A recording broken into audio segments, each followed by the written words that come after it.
In certain extreme situations, the law is inadequate. In order to shame its inadequacy, it is necessary to act outside the law, to pursue natural justice. This is not vengeance. Revenge is not a valid motive, it's an emotional response. No, not vengeance. Punishment. Tonight we have a chance to say, yeah, you're right. We're too extreme, we're too wild, we're too out of control, we're too full of our own shit. Or we have a chance to say, hey, fuck you, you're wrong. Fuck you, we're right.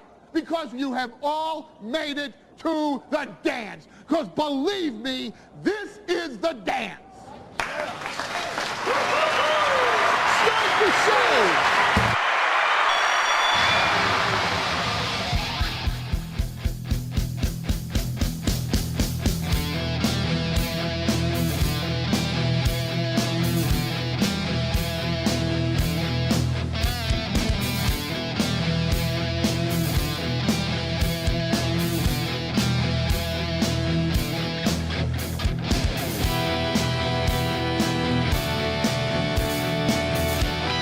Good evening and welcome. Sorry I was getting all situated. The time just snuck up on me. Well, Aaron, what have you been doing all day? Not a fucking thing. Time just got away from me. My phone died. How do I say this with class? I had to take a shit. I had to commit way more time to that particular activity than I thought I would. And I have to be really honest with you. Positively draining experience. So I got back here, and now I've got kind of like, I feel hot, and then I feel cold, and then I feel hot, and then I feel cold. I have a horn growing on the side of my head. All donations today will go to figure out what we're going to name my horn. I have a giant zit or boil or something. I can't believe nobody's caught it yet this week because it was prominent yesterday and it's prominent today and nobody's called it out. And I don't believe you if you say that you would have, but you were just being nice. It's a fucking horn. And any contribution to PayPal, Streamlabs, Venmo, Super Chats, Rumble Rants, whatever, gets to name the horn. I think it's only fair. I'm trying to keep my hands off it because I feel like if I can let it go to tomorrow morning, it's going to pop real nice. But here's the problem. If it doesn't, like, it might just go away. Like a lot of these ones that build from underground never come to the surface. So I want to touch it now, but I have to be patient, reward myself later. And tomorrow morning I can wake up and I can lance this motherfucker. You know, I get like the Japanese do, a humpback whale. But all of your contributions tonight will go toward naming the growth on the side of my head. Welcome to the show. It is the Steel Toe Evening Show. We did have a members only show earlier today. It's up on both YouTube and Rumble. Thank you guys very much for joining me there. I owed you one, so I got it to you. And then tomorrow I will do another one because I owe you one for this week. So that was for last week. Got another one for tomorrow. Thank you guys for hitting all the goals. That's great. I'm very excited.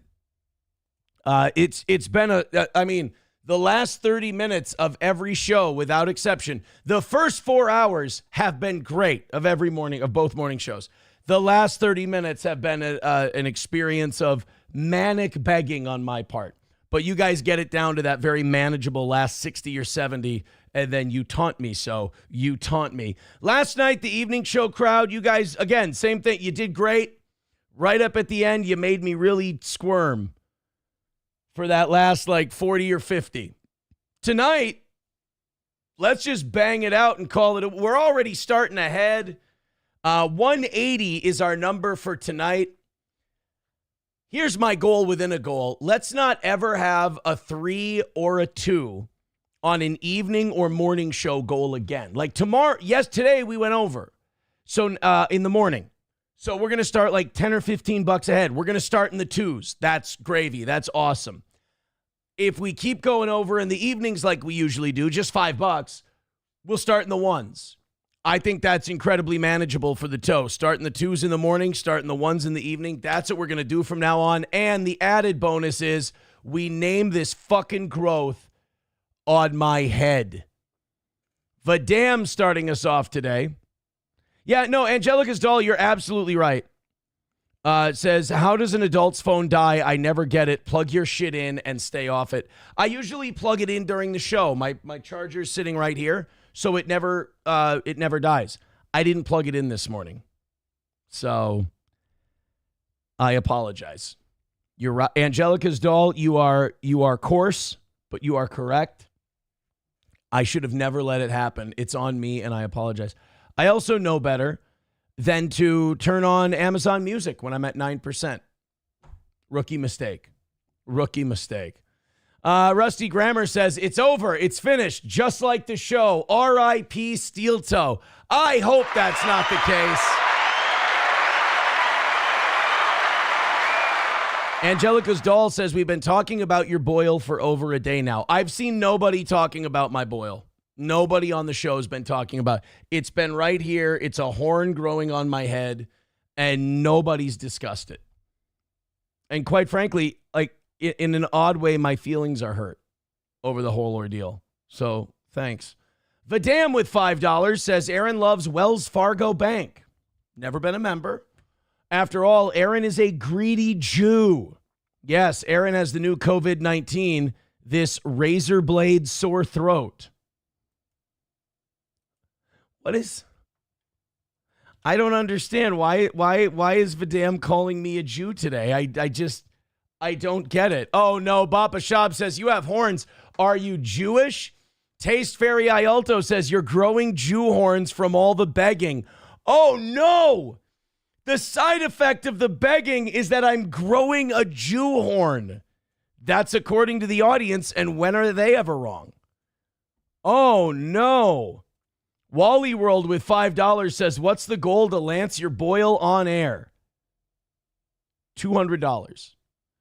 $200, I'll grab a pin or a needle, and I'll lance this fucker at the end of the show. There you go. There's your number. You want to know what I'll lance this thing for on the program? $200. That's the final number. Might have to get a knife. I don't know where I can find a safety pin. Or just a pin. Oh, I have push pins over there. I could lance it with a push pin. That's probably remarkably unsanitary. But whatever. We could use a rusty nail. Who gives a fuck? So yes, $200. Remember, anytime you ask for a number on this show, I will give you one. That's the point. Gray Duckling with $2 says, I thought we don't talk about herpes on this show. It's not herpes. It's just it's a gigantic zit that's on the side of my head. I'm dealing with it with grace. And no, McBuster, it's not a goiter. Thank you very much. Sam Show writes, ha, ha, ha, ha, what's that on your face? It's a horn. I'm growing a horn from all the begging. 170 is the number for today. You guys are off to a great start as usual. Thank you very much. Name the boil. And again, $200.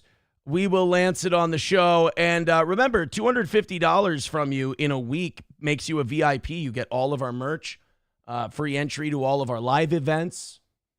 It's nice. And I have to do whatever you say. Part of our lovely VIP package on this program. It's not I love to start the show in the chat. I love hanging out with you guys while people enter the program. But guys, it's not this isn't a tumor. All right. Vestigial Aaron, they're calling me. Okay. Halada Vagina says, oh my God, what happened to your face? It would be funny if I went, oh, it's just this horn I'm growing. And they're like, no, just the whole thing. It's fucked. Doggo doesn't die. Doggo, I don't know if it's karma for that, because in that case, the entire internet would be growing a horn. So I can't really say that's the case. Red Fox Mad with $4.99 says, how did you get that big lump on your head? Is it cancer, Aaron? It's not cancer. We've discussed this. It's not cancer. I'm fine. It's just a giant boil. It's a speed bump on the side of my head. And I'm going to get tomorrow morning, if it's ready, I'm going to get rid of it. I just got to keep my hands off it for right now. Hulkamasha Baby says, hard to see something on your face when your double chin pulls the focus. That's it. I'm shooting this fucker from up on the ceiling. I'm going to put it on a hook on the ceiling and shoot downward that way so I look like a good skinny girl. 383 Novocaine with $2 says, good evening. Holy shit, what's that thing on your face? Thank you. Thank you very much. That's kind. You know what I appreciate about what you just sent the show? The subtlety of it. It's the subtlety that I appreciate the most. Papa Shab says, perfect bald spot angle. Oh, fuck. There really is no win. Angelica's doll says, how much for you to burn the neon pink palm tree shirt? $500. See, you ask me a number for everything. It may not be a number you like. You may go, Aaron, that's way too much money for such a menial task. That's okay. If you ask, I'm going to give you a number. And the higher the number, the less I want to do that thing. Gray Duckling with $2 says, time to fumigate your basement. It's not a bed bug. It's not, guys, that's not what it is. Thank you very much, though. 165 is the number for tonight. Hulkamasha Baby says, if you go high, it gives us a downward view of your C cups. Thanks. 09 Canyon says, what happened, Aaron? Do you have a parasite? Yeah, I'm going to put some Nair on it, and we're going to be fine. Sam Show says, if you burn that shirt, I will probably dislike you. Well, so far, people have asked how much to lance this thing on the air, and I said $200. And how much to burn the pink shirt, and I said $500. So I think we're safe on both those counts. I don't think anyone wants to see that either of those things that badly. A lot of vagina says, how much to come out of the closet? I guess I have to put a number on it, right? 10 grand. 10 grand to come out of the closet. Sam Show says, now you know what you have to do. Dump Nair on your face. That is what I have to do if it's a parasite. I will learn that from Brandy Glanville. Radman Racing says, holy shit, I knew it. Fucker's devil horn is coming. It's not a devil horn. It's not. Luxray Luxor, yes, you are right. The news today out of Minnesota is that Jordan Addison is suspended for 3 games this season. We're losing Jordan for 3 games. We knew this was coming. I was kind of hoping they'd go with 2. I'm just happy they didn't go with 4, because sometimes for the substance policy, it's 4. And this isn't the first time he's been in traffic trouble. This time it was just a DUI versus last time he was speeding. They don't suspend you for speeding, but for the DUI one, they do. So Addison's out for 3 games. Excited to have him back. Wally World says, which is bigger, your boil or your boobs? I'd rather not answer that. Red Fox Mad with $4.99. Thank you guys so much for your contributing. Thank you. Red Fox Mad says, Aaron, grow you are to Mike David Red Bar haircut. You would look awesome with the Mike David haircut. I don't think I can grow luscious hair like Mike David. I don't think I have the ability for whatever you think of Mike David. That hair is it's pretty good. Unfortunately, I don't think I've got it in me. Thank you guys so much. Very generous to start the show today. I do appreciate it. Keep them coming. Name the Boyle. What's the other one? Lance the Boyle. All kinds of different shit. Or just throw us a couple of bucks because you love the show. I know. That's the funniest one, right? Rusty Grammer says we need DUI reform. Fucking bullshit laws. Well, maybe. I mean, maybe the DUI laws are bullshit, but at the same time, like, you know what they are. You can fucking follow them. Especially if you're a multi-millionaire athlete. Would it trouble you too much to fucking either get a driver or not drive shit-faced? I mean, yes, okay. I hate it when people use that, when people get arrested for something and they go, well, the law should be different. Sure, absolutely. Ifs and buts were cherries and were candies and nuts, we'd all have a Merry Christmas. But they're not. And the laws are the way they are, and while they are the way they are, follow them or pay the toll. And Jordan Addison is paying the toll for driving like a drunken asshole. So it fucks up the beginning of the season, fucks up the first 3 games. But I'm excited that it's just 3 and not 4 or 5 or a little bit more, because Lord knows they could have if they wanted to.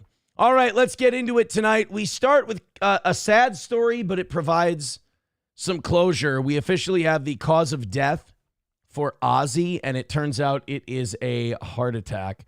The death certificate is in for Ozzy, and it also says coronary heart disease and Parkinson's were contributing factors. As reported, Ozzy died July 22nd. His family said he was with loved ones, surrounded by love. And you know what really sucks about Ozzy's death is we only really had like a good week, maybe, to like really take it in and like, oh my God, Ozzy's dead. That's tragic. That's terrible. Because like just a few days after Ozzy was gone, the Hulkster kicks off. And then, by the way, I forgot until I just thought of that and said it right now. Hulk Hogan's dead. That fucking sucks. I hate that the Hulkster's gone. But in the last months of his life, I got to go to his beach shop and his bar. So that's, if you ask me, that's a win. But Ozzy died of a heart attack. I mean, really, you could say that he just died of Parkinson's. Parkinson's is one of those diseases where it doesn't kill you outright. It just basically, like, it weakens you and you go to shit and everything just falls apart. And eventually you die, like, basically from complications of Parkinson's disease. But I think we all kind of knew Ozzy was on borrowed time. He wasn't in great shape during his last performance. People had been talking about his failing health for a while. And also, let us not forget the decades and decades of drug and alcohol abuse. Really, Ozzy got 76 years in living the life he did. You can't ask for much more than that. Hogan got 71 years, and like really 71 in wrestler years that's 140 in regular people years. And you know, one thing you guys have to be happy about, I know some people are still bummed that Ozzy's gone and Hulk's gone and we've lost so many very famous people this year. I want you guys to be happy for them. And I want you guys to be happy for them for one very simple reason. Neither Hulk Hogan or Ozzy Osbourne had to see the thing that I'm about to show you now. You're familiar with the Sydney Sweeney American Eagle ad, right? I've been admittedly obsessed with the response to this ad because it's been over the top. It's been insane. It's just been... I mean, Sydney Sweeney is Dr. Mengele. She's Heinrich Himmler. She's Joseph Goebbels. She's Lenny von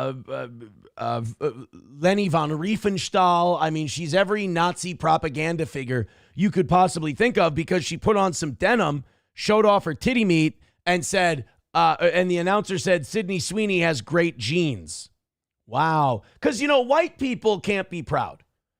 Black people can be proud of where they come from. Latinos can be proud of where they come from. You know, everybody gets to be proud of their heritage, their background, everything else. But if you're Sydney Sweeney and you say, I have great genes, that's wrong because apparently white people aren't allowed to look the way they look. It's a multi-generational campaign of shame that I think you're seeing. I'll say this.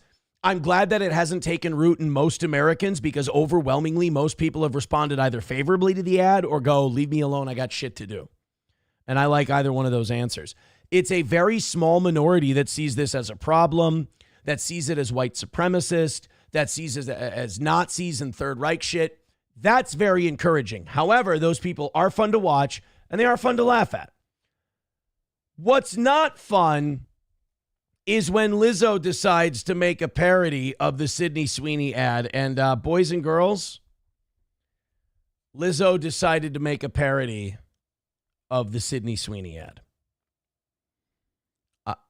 I'm sorry that I have to do this, but I cover all the big pop culture stories on the show, and the Sydney Sweeney story is one of the biggest ones out there. Before I show you this video, I'd like to ask you, nay, demand that you hit thumbs up. You know what we found out during the members show today?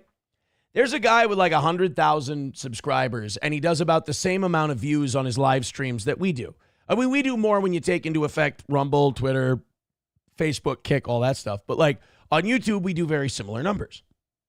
And this guy has like 6 or 7 times the thumbs up on his videos. And I'm sitting here going, guys, hit like, hit thumbs up. It's good for the show. It spreads the word about the show. It's great to have likes.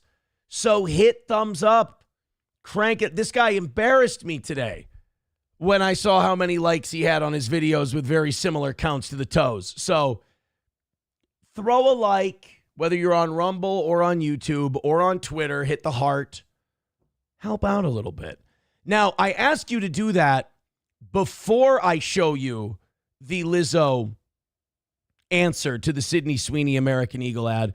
I guess the only good thing about this ad is that it probably sold American Eagle a lot of denim simply because she's a bigger girl. That's a benefit for American Eagle. The benefit for you, you know that little bit of bleach you had at the bottom of the jug in your house? You get to use it on your eyeballs now. Remember, Hulk Hogan, Ozzy Osbourne, did not have to live to see this. Ladies and gentlemen, Lizzo showing that white girl ain't shit.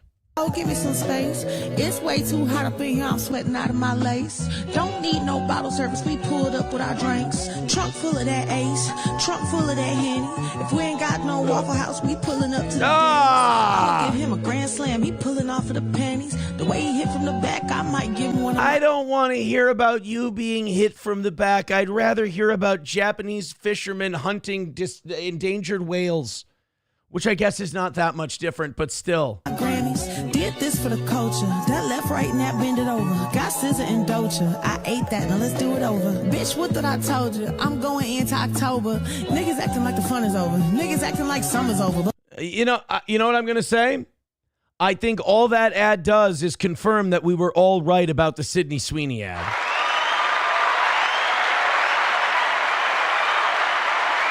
And like the whole point of the Sydney Sweeney ad was Sydney Sweeney has great genes. That's what it was. She has great genes. That was the whole point of the ad. When you're massively overweight and pushing diabetes, you don't have great genes. Like you don't want to push pass that on to another generation. So it does seem like this is a flex without muscle, if you will. Like they want to like taunt. First of all, the Sydney Sweeney ad is a great ad because it's simple. It's beautiful woman wearing nice fitting clothes, looks great. Other people will want to buy said clothes. Okay, set, matched. Game, set, match, done. It's over. When you try to make fun of that by going, here, let me put a pig in jeans, you're just proving the brilliance of the original ad. Only psychopaths think that has anything to do with eugenics and Nazis. So you're only playing to people who only shop at Ragstock to begin with. You're not going to convert any American Eagle people.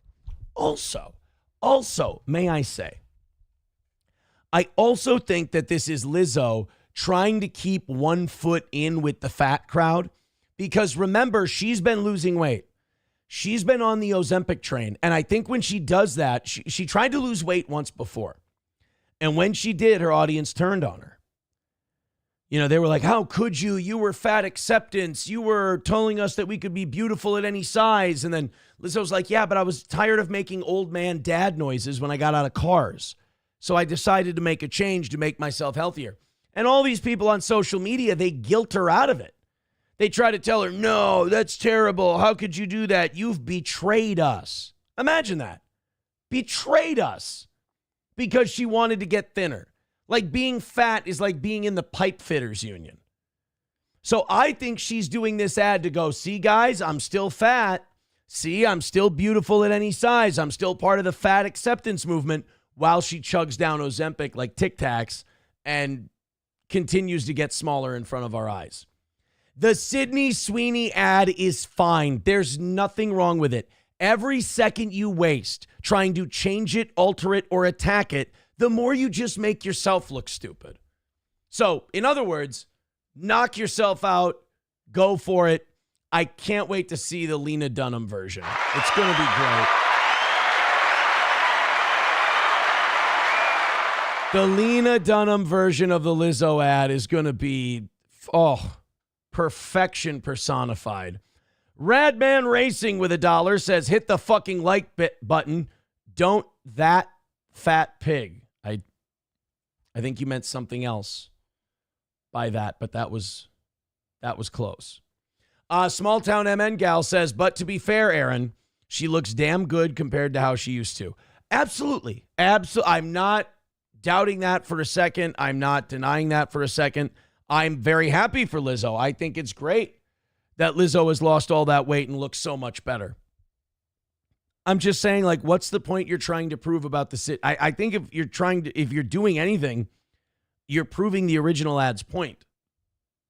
09 Canyon says, we've already had to see Lena Dunham naked. No more. Yeah, didn't she do some, like, photo shoot eating a chocolate cake naked on a toilet? I would Google it, but I have to burn my eyeballs and bury them, and I'm not ready to make that kind of commitment. Thank you very much. Phil Herslit says Sydney Sweeney can look downsy in some pics. You know, we had this discussion this morning with people talking about, oh, she's not that great. Oh, she's not that hot. I'm sorry, guys. I have to beg to differ. She's a fucking knockout. And I've heard more than just Phil Herslit say that she looks downsy in some pics. I don't see it. I think it's a to each their own kind of a thing. Phil Herslit says, Aaron, Sydney, or Lizzo? That seems like a trick question. I'm worried that I'm going to answer and then you're going to switch what the thing is.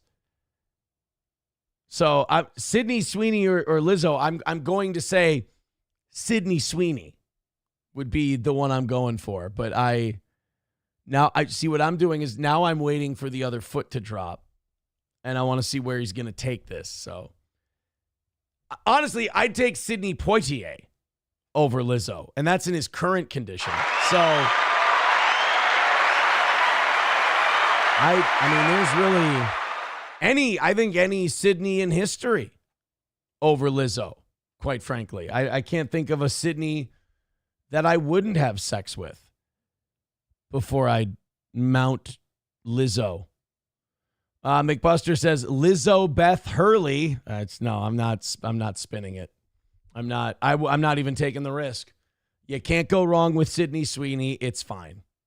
Sir Franklin says gay. I said Sidney Poitier, and all he takes from that is, yeah, you're gay. I mean, technically, yeah, I suppose. 165 away from tonight's goal, but also 94 away from 300. We crossed over the 300 mark, man, and that's fucking magic. Let's see if we can't get closer to the 400 mark. Thank you guys very much. Off to a good start tonight. Keep the 5s and 10s coming. Keep the gifted memberships coming. The Streamlabs, the PayPal, the Venmo. It's all appreciated, and it all keeps Steel Toes engine running. Thank you very, very much. All right, so we got Ozzy, we got Hogan, we got Jordan Addison covered. We got the Lizzo at, dude, I got to stop selling my own show so hard, but it's a fucking fast mover. It's a fucking fast-paced, laugh riot, fucking amazing talk show we got here. I'm sorry. There's not enough people watching this show. There's just not. I know we got away from the drama months ago, and so a lot of fags left. I'm fine with that. The audience we have now is, it's wonderful. You take a hit when you decide to take a stand. You know, when you do a good show and you don't cater to the lowest common denominator, you do lose something. When you go up into rarefied air above everybody, you know, above the other bottom feeders doing shows, you lose some of that, you know, gutter element, but do you really lose anything? Phil Herslit says, I may have missed it, but did you see Brooke Hogan called Bubba? No, I didn't. And I will say this. I feel like Bubba's been going a little heavy-handed on the Hogan stuff since his death. Maybe he's been very open about it. Maybe he's said on his show, I haven't watched, that it's incredibly self-serving and he's doing it for the attention and the hype and everything else. But it seems like I see some of his thumbnails, like this morning, it pops up on Rumble before I start the show. And it was like something about like, was Hulk Hogan dishonest or did Hulk, it's like after he's dead and now it's like, was Hulk Hogan wrong about something? It's like, let's not do that. He's dead. We can let it go. You know, we don't need to rehash any Hogan drama or anything. I think once someone dies, they're square with the house again, and we reset the whole thing. I don't think we need to drag dead Hulk into the mud after, post-mortem. 09 Canyon says, I'm excited to see this joint classed up a little bit, but we're still going to have the fart jokes, right? Oh, absolutely. I started the show saying sorry I'm running behind a little bit. I really had to take a shit. So it's not like it's going to get too classy up in here. Don't you worry about that. All right, 165 away. Nice to go visit the chat. We're still warming up, apparently. Or we're just going to have really fucking low viewership tonight. Throw us a couple of bucks. Let's not do what we've done. We're off to a great start, don't get me wrong. I'm just a little shell-shocked from this week so far. Sometimes we get to the end of Tuesday, and I'm like, fuck, this week's flying by. But the first 3 goals of the week have been good, and then sheer panic for the last half hour. So I'm kind of hoping to reverse those trends on tonight's program. So you started off hot, stay hot. To me, that seems like the easiest thing in the world. Let's do that. And hit the goddamn thumbs up. When I saw that channel today that had like 7 times the thumbs up we did with the same audience level, I'm like, I'm not pushing these likes enough. We got to get the word out there that Steel Toe's new and improved and amazing. We got to get away from this dog shit. We're doing great, but we can do better. So get out there and be a proud toe boy, if you will. All right, we got a teacher in a name-calling controversy. This is a woman, Melissa Calhoun in Florida. It's a really strange story. Maybe we have audience members in Florida who know of this story. But it's like they're being very cagey about why she got punished in the first place. So there's a teacher in Florida who was punished, fired from her teaching gig, but then took a settlement from the school board and said they'll agree to a probationary period or something like that. It's all very confusing. And then they said she got punished because she called a kid a nickname. I don't know what that means. Like, I don't know if they address it in the story. I don't know. But it's very fucking strange because it's who used students' preferred name. So apparently this was like some kind of protest against the don't say gay thing. It was like the DeSantis deal. And she used a kid's preferred name. The parents found out and said, what the fuck are you doing? So the teacher's trying to phrase it as, I'm a martyr for this don't say gay bill. Ron DeSantis is an evil transphobe. What it really was the parents didn't want the teacher like trying to help their kid transition to another gender, and they didn't want the teacher calling the kid by the other name, and the parents have a right to ask for that, and the teacher didn't respect it. And so she's trying to paint it as, I'm some kind of a social hero, and the parents are painting it as the teacher was trying to trans my kid. Let's go ahead and take a listen. You guys tell me what you think. Right now to some breaking news out of Brevard County, where we are now hearing from a former Brevard public school teacher whose contract was not renewed after using a student's preferred name instead of their given name. The superintendent said today she won't be considered for employment anytime soon. West News Brevard County reporter Megan Moriarty is live at district headquarters with all the details. Megan. So they like to do this thing where they go fired or lost my job or whatever. They just decided to not renew the contract. And you can do that for a myriad of reasons. You can do it for poor performance. And I think if the school would rather not have parents calling and bitching about gender shit when they're trying to teach the kids how to read, I think that's fair to say that teacher's a distraction in the classroom, and we're maybe not going to bring her back next time when her deal runs out. That's a lot different than firing them over like a social stance. So don't get off the cross. We could use the wood. The superintendent for Brevard Public Schools says that he will not be considering employment for former Satellite High School teacher Melissa Calhoun until her probationary period is finished up. But according to state law, the probationary period doesn't start until she gets a new job. West 2 told you. Well, yeah, you can't be on probation for teaching if you're not teaching, because the whole point of the probationary period is that they monitor, they, watch you in the classroom, make sure you're not trying to transition any kids, make sure you're not passing out tests and then slipping hormone pills underneath the paper. Like, they need to keep an eyeball on you. You can't just sit out for a year and go, okay, my probation's up. Last week, when a state made a ruling on Melissa Calhoun, she received a written reprimand and a 1-year probation for violating a state statute by calling a student by a name other than their given name without parental consent.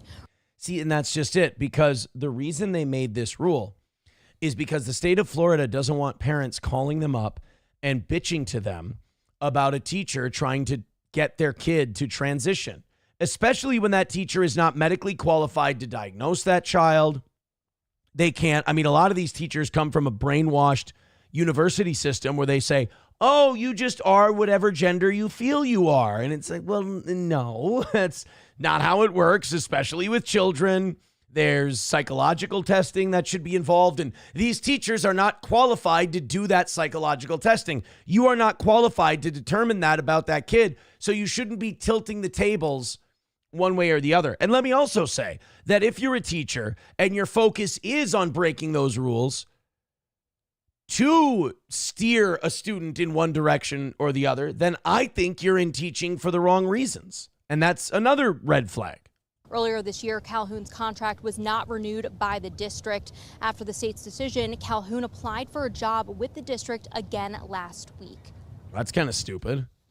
It's unfortunate that they continue to politicize an issue that was clearly a mistake. And one. Whoa, they didn't politicize shit.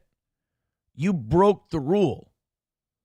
There was a hard and fast rule. You decided to politicize it by trying to act like some kind of martyr. That I took ownership of. Additionally. Oh, nose ring. Another there we go. That goddamn nose ring is like a uniform for crazy. It's interesting that they continue to politicize an issue that the EPC has already given a judgment on. You're a teacher. Fucking teach. Like, even if this was politicized or it's not politicized, that's not your job. Stay in your lane, stay in your pay grade. Like, this whole putting on the social battle armor and trying to fight these battles and be like, I'll help a kid transition into another gender. I'm their teacher. It's like, well, shouldn't you just tell their parents and let them figure it out? No, the children don't necessarily belong to their parents. I'm helping to raise them. All right, that's, commie horse shit, but all right. In a statement from Dr. Mark Rendell, he says, in part, this was not a mistake. This was a conscious and deliberate decision to engage in gender affirmation without parental knowledge. Can't do that in Florida. We asked if Dr. Rendell would be available for an interview today. We were told he would not be. Yeah, because he's got better things to do. The school year's about to start. Kids are about to come back to school. And, I would say that Republican or Democrat, the majority of school employees and school students just want to go to class. They just want to teach the fucking lessons and then move on. They don't want to be mired in this shit all the time. And again, I question the sanity and priorities of any teacher that does want to get bogged down in this kind of thing. I feel like you're maybe, teaching for the wrong reasons once we get to that point. Let's see what you wacky kids think. First off, Wally World with $5. Thank you. Oh, that's a nice update. Thank you, Wally World. He says, oh, by the way, that puts Wally at 35 for this week. Thank you, Wally. Wally says, follow up from this morning's story. The pedo pastor's church canceled last Sunday's service. Good. Good. That is fantastic. Hopefully he's gone pretty soon.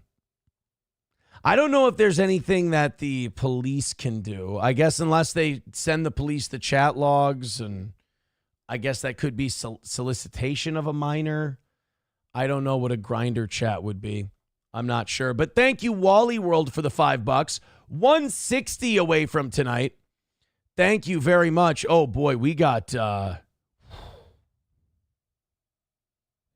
tragic fucking numbers tonight. I don't know what I did wrong, or I don't know if there's some kind of event on tonight.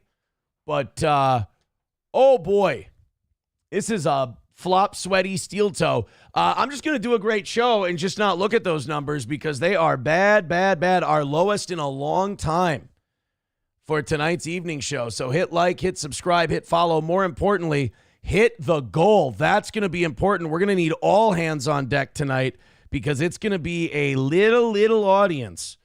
You know, it's fucking beautiful out, but I'm hoping that there's just a lot of shit on.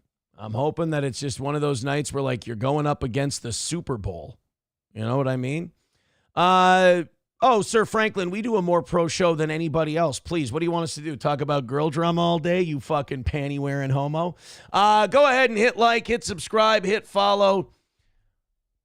Throw a membership our way. Throw a few bucks. If you're a big Steel Toe fan from way back in the day, big rally for us tonight. And maybe I won't sweat through my shirt. We got a guy in Oklahoma who's in a bit of trouble. The Kanawha city manager. I don't know where these guys get the fucking balls. There's so many of these, and I saw it a lot doing radio in a small town. So many of these small town officials just think who the fuck they are. And and ever since body cams started becoming mandatory, we see a lot of these traffic stops with city officials, and boy, did they go the whole 9 yards with, like, not only the do you know who I am, and by the way, nobody knows who their local city manager is. Nobody can name their city manager. Not only do they do the do you know who I am, but it's like, I could get you fired, I'm going to talk to your boss, and, like, it's never a United States senator. It's always like a county commissioner or a council member or the city manager, the city accountant. They really, that power just goes right to their head. This is a guy who had to apologize to the entire city after he was pulled over. And because he's the city manager, he felt he could threaten a police officer. He found out very soon that he can't. In our 10-minute phone call, Chantel, he said he already apologized to the officer involved and said he was frustrated with the situation. But it didn't mean it was okay for him to take it out on the officer. I'm extremely ashamed by it. These are the words of Kanawha City Manager Daniel Bruton regarding the body cam footage of a traffic stop and the aftermath circulating on social media. I am reading these words because Bruton asked not to be recorded. Okay, listen to me. I'm just trying to do my job, okay? Bruton tells me he was on his way to a major water issue that needed to be handled when a Kanawha police officer pulled him over for going 10 miles over the speed limit. Well, now, in fairness, that's like the magic number. You keep it under 10 miles per hour of the speed limit, they'll leave you alone. You get up in double digits, you're going to get pulled over. I think that's pretty common knowledge. So it was legit. The cop wasn't bothering him. The cop wasn't harassing him. He was speeding. Cop pulled him over. That's something we all got to deal with. And he decided to pull the fucking look at me. I'm the big shot city manager card. Later in the day, he's seen threatening the officer's job. I'm not going to listen to you. I'm your boss. Okay. You will do what I say. It doesn't matter. You fucking prick. First of all, the police chief is the guy's boss. It's not the city manager. I'm your boss. You'll do what I say. Yeah, that's right. I'm special. Don't treat me like everyone else. Give me special treatment and don't pull me over for speeding. You know what? That's a winning look. City manager, now that's an appointed position, isn't it? I don't think that's an elected one. You can't break the law like that. People break the law. If you got a problem with it. Right, and they get arrested. They get pulled over. People speed all the time. Yeah, and we pull over the ones we can. Turned out we could pull you over today, so we did. Then write me a ticket. Many residents came. Well, if you would have shut the fuck up from Jump Street, he could have written you the ticket already, and you could have been off to the fucking water issue that you were going to. spoke with called for accountability or change in the city's administration. I asked him for his thoughts. Wait. Please tell me that that's their city hall. I think it is. Dude, this is such a small town Oklahoma story. This is not that far away from central Minnesota in terms of style. They've got a fucking carport. Their city hall with 2 little garage bays. This is awesome. Is that a city hall or a frat house? This is too much. I asked him for his thoughts. He says he was told to hang in there. And I sent him a little cat meme. It was so sweet. When I spoke with the mayor and the city councilor at large on Friday, he said the council is aware of the video and they are looking into the situation. In the meantime, residents are encouraged to attend the next city council meeting on August 14th to share their thoughts. Reporting live in the newsroom. And they love, oh boy. In a small town like that, people love to share their thoughts. Oh my, that's their big venting time. That's their time everybody gets to be a superstar for, 30 seconds, 40 seconds, however much time you get. Oh, they'll wag their finger at him. How dare you think you're better than all the rest of us? You're just like everyone else, and you should be held accountable. And they get to have that righteous anger. That keeps you warm, man. So he's going to hear about it. Well, he's being a fucking prick, and he's threatening the guy's job and shit. He should be yelled at. I was told to hang in there. In other words, I think what's probably happening is that he's got a lot of buddies in the city, and they're like, dude, you fucked up. You look like an idiot. Just lay low for a couple weeks. It'll all blow over. Tolkien studies says give someone a tiny bit of authority, and it goes to your head. I mean, yeah, imagine you're the city manager of, what was it, like fucking Bangkok, Oklahoma? And now you start thinking who the fuck you are? Silly.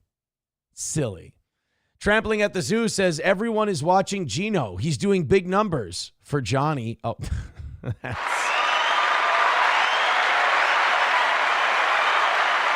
I got that. Tolkien study says it's Friends. City manager is a small-time mayor because some idiots think government should be run like a Walmart. Okay. So he's like the mayor. Okay. 09 Canyon says all he had to do was say, hey, I'm on my way to a water emergency, blah, blah, blah. I'm the county bloop guy, and it's an emergency. Probably would have let him go. Right. All he had to do was he had to just say, look, I'm the city manager. We got an emergency. I got to head over there. Blah, blah, blah. Good. Done. It's all over. Rusty Grammer says, damn, our township hall isn't even that fancy, and they just built it 3 years ago. It is a fancy city hall, right? I think I last saw it in Animal House. Cockdiff says, Alex Stein went off at a city council meeting I just saw. Is Alex doing big numbers tonight? That must be it. Angelica's doll says, did you just yawn mid-word? Could you stop watching so fucking close? God damn. Can a guy just try to, like, mid-sentence, closed mouth yawn in secrecy so that the audience doesn't see? I did a morning show that barely hit the goal today. I had to do a members-only show, which was very nice, but I had to do it as, like, makeup work. I'm barely cracking 200 people right now. Oh, God. And I've got a goal that's like, it's in decent shape for right now. Like, there's no reason to panic. But, as far as, the pattern I'm seeing starting to develop, and after I spent way too much money on an anniversary show, that did fine, but I way fucking overspent. Yeah, I'm a little worried about tonight. I got a little back sweat going. Thank you very much. This is a stressful week for the old toe. And I mid-word yawned. And by God, if I would have known the backlash I was going to get, I apologize. It's my fault. And I hope you can forgive me. Wally World says, sorry we're boring you. You're not. I'm just doing a lot. I do a lot of shows to hit the goal and make it work. Just get off my fucking ass about it and let me have one yawn. Let me have one, and not even a yawn where I went, I didn't even do that. I hit it nicely. I took a little pause. I thought nobody would notice.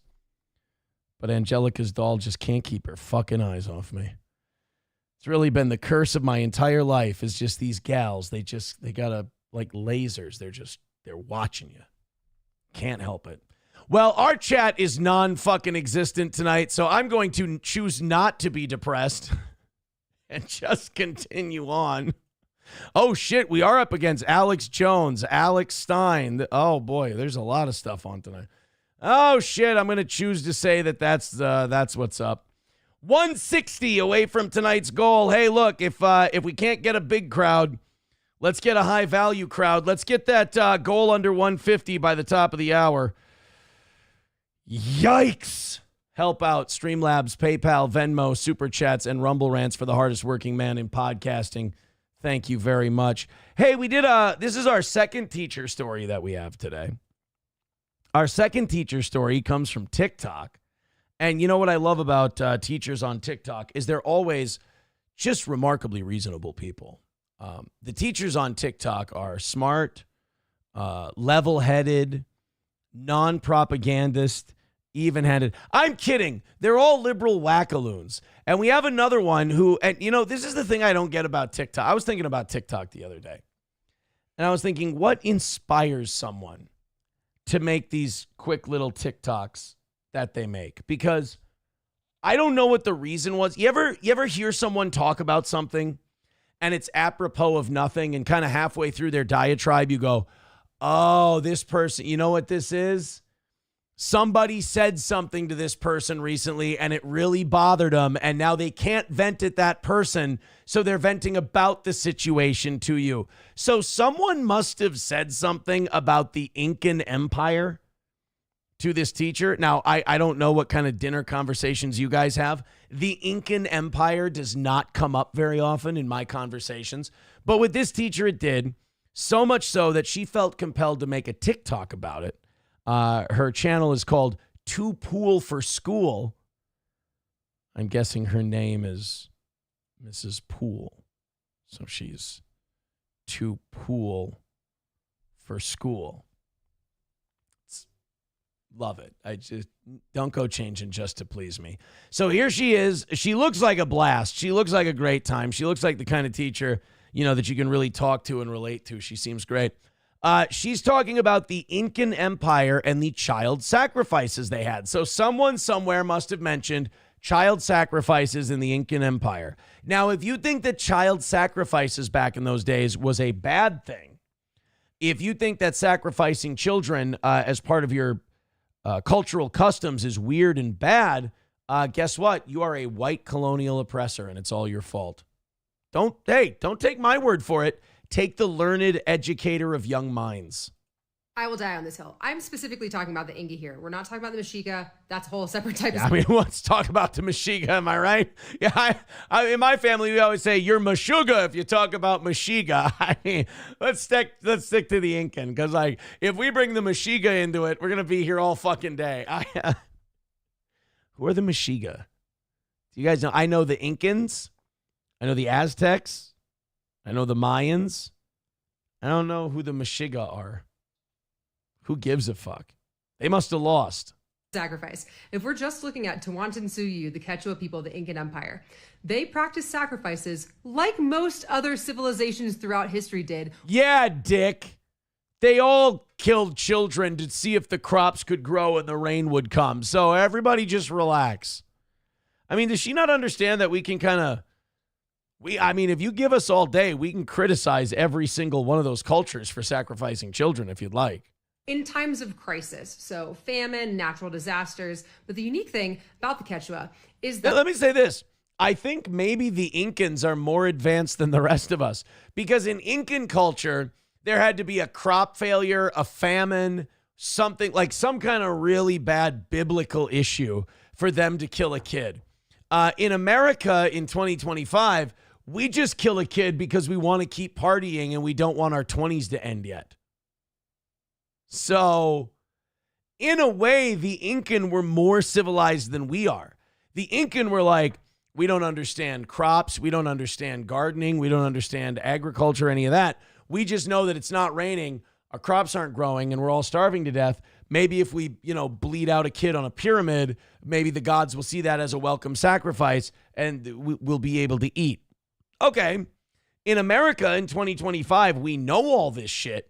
And we still go, but I really want to go do shots in Vegas with my sorority friends. Well, better go to Planned Parenthood and kill my kid. So really, who's less civilized? History did in times of crisis, so famine, natural disasters. But the unique thing about the Quechua is that when you're looking at like the Incan civilization, you essentially have the elites, and then you know what happened to the Quechua? It was going down, and they were yelling timber. Quechua. You're right. You know what? I don't deserve viewership tonight. My show deserves to die. I don't deserve to hit the goal. It's all, I get it. I understand. No, no pity. You're right. Have everyone else. Sacrifices were volunteers from the elite class because they believed that the elites were closer to the gods and could... Bro, let's copy that one. So when we sacrifice another person, it has to be some rich elite fucker who volunteers to be... Wow. That's a game changer right there. I mean, you know what? I was going into this going, the Incan were a bunch of fucking backwards jungle people. But you know something? I think they had it figured out. We're a lot shittier to kids for our human sacrifices, abortion. And when they needed to sacrifice somebody, they took a rich cunt and killed them. I mean, maybe we shouldn't have done away with the Incans. Maybe we should have talked to them about nation building. Therefore, appease them better. Also, in terms of sacrifice, they were kind about it. Hear me out. They were guys, get ready for this. They were kind about human sacrifice. All right.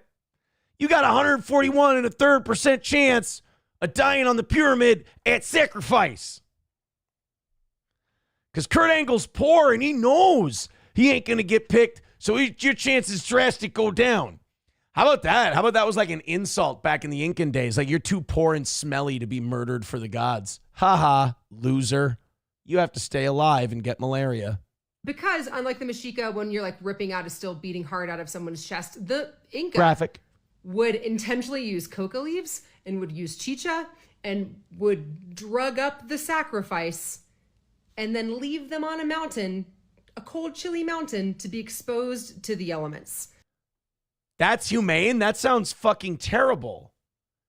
So you'd get them all geeked on coke and then you'd leave them out in the cold to just die of exposure? That sounds awful.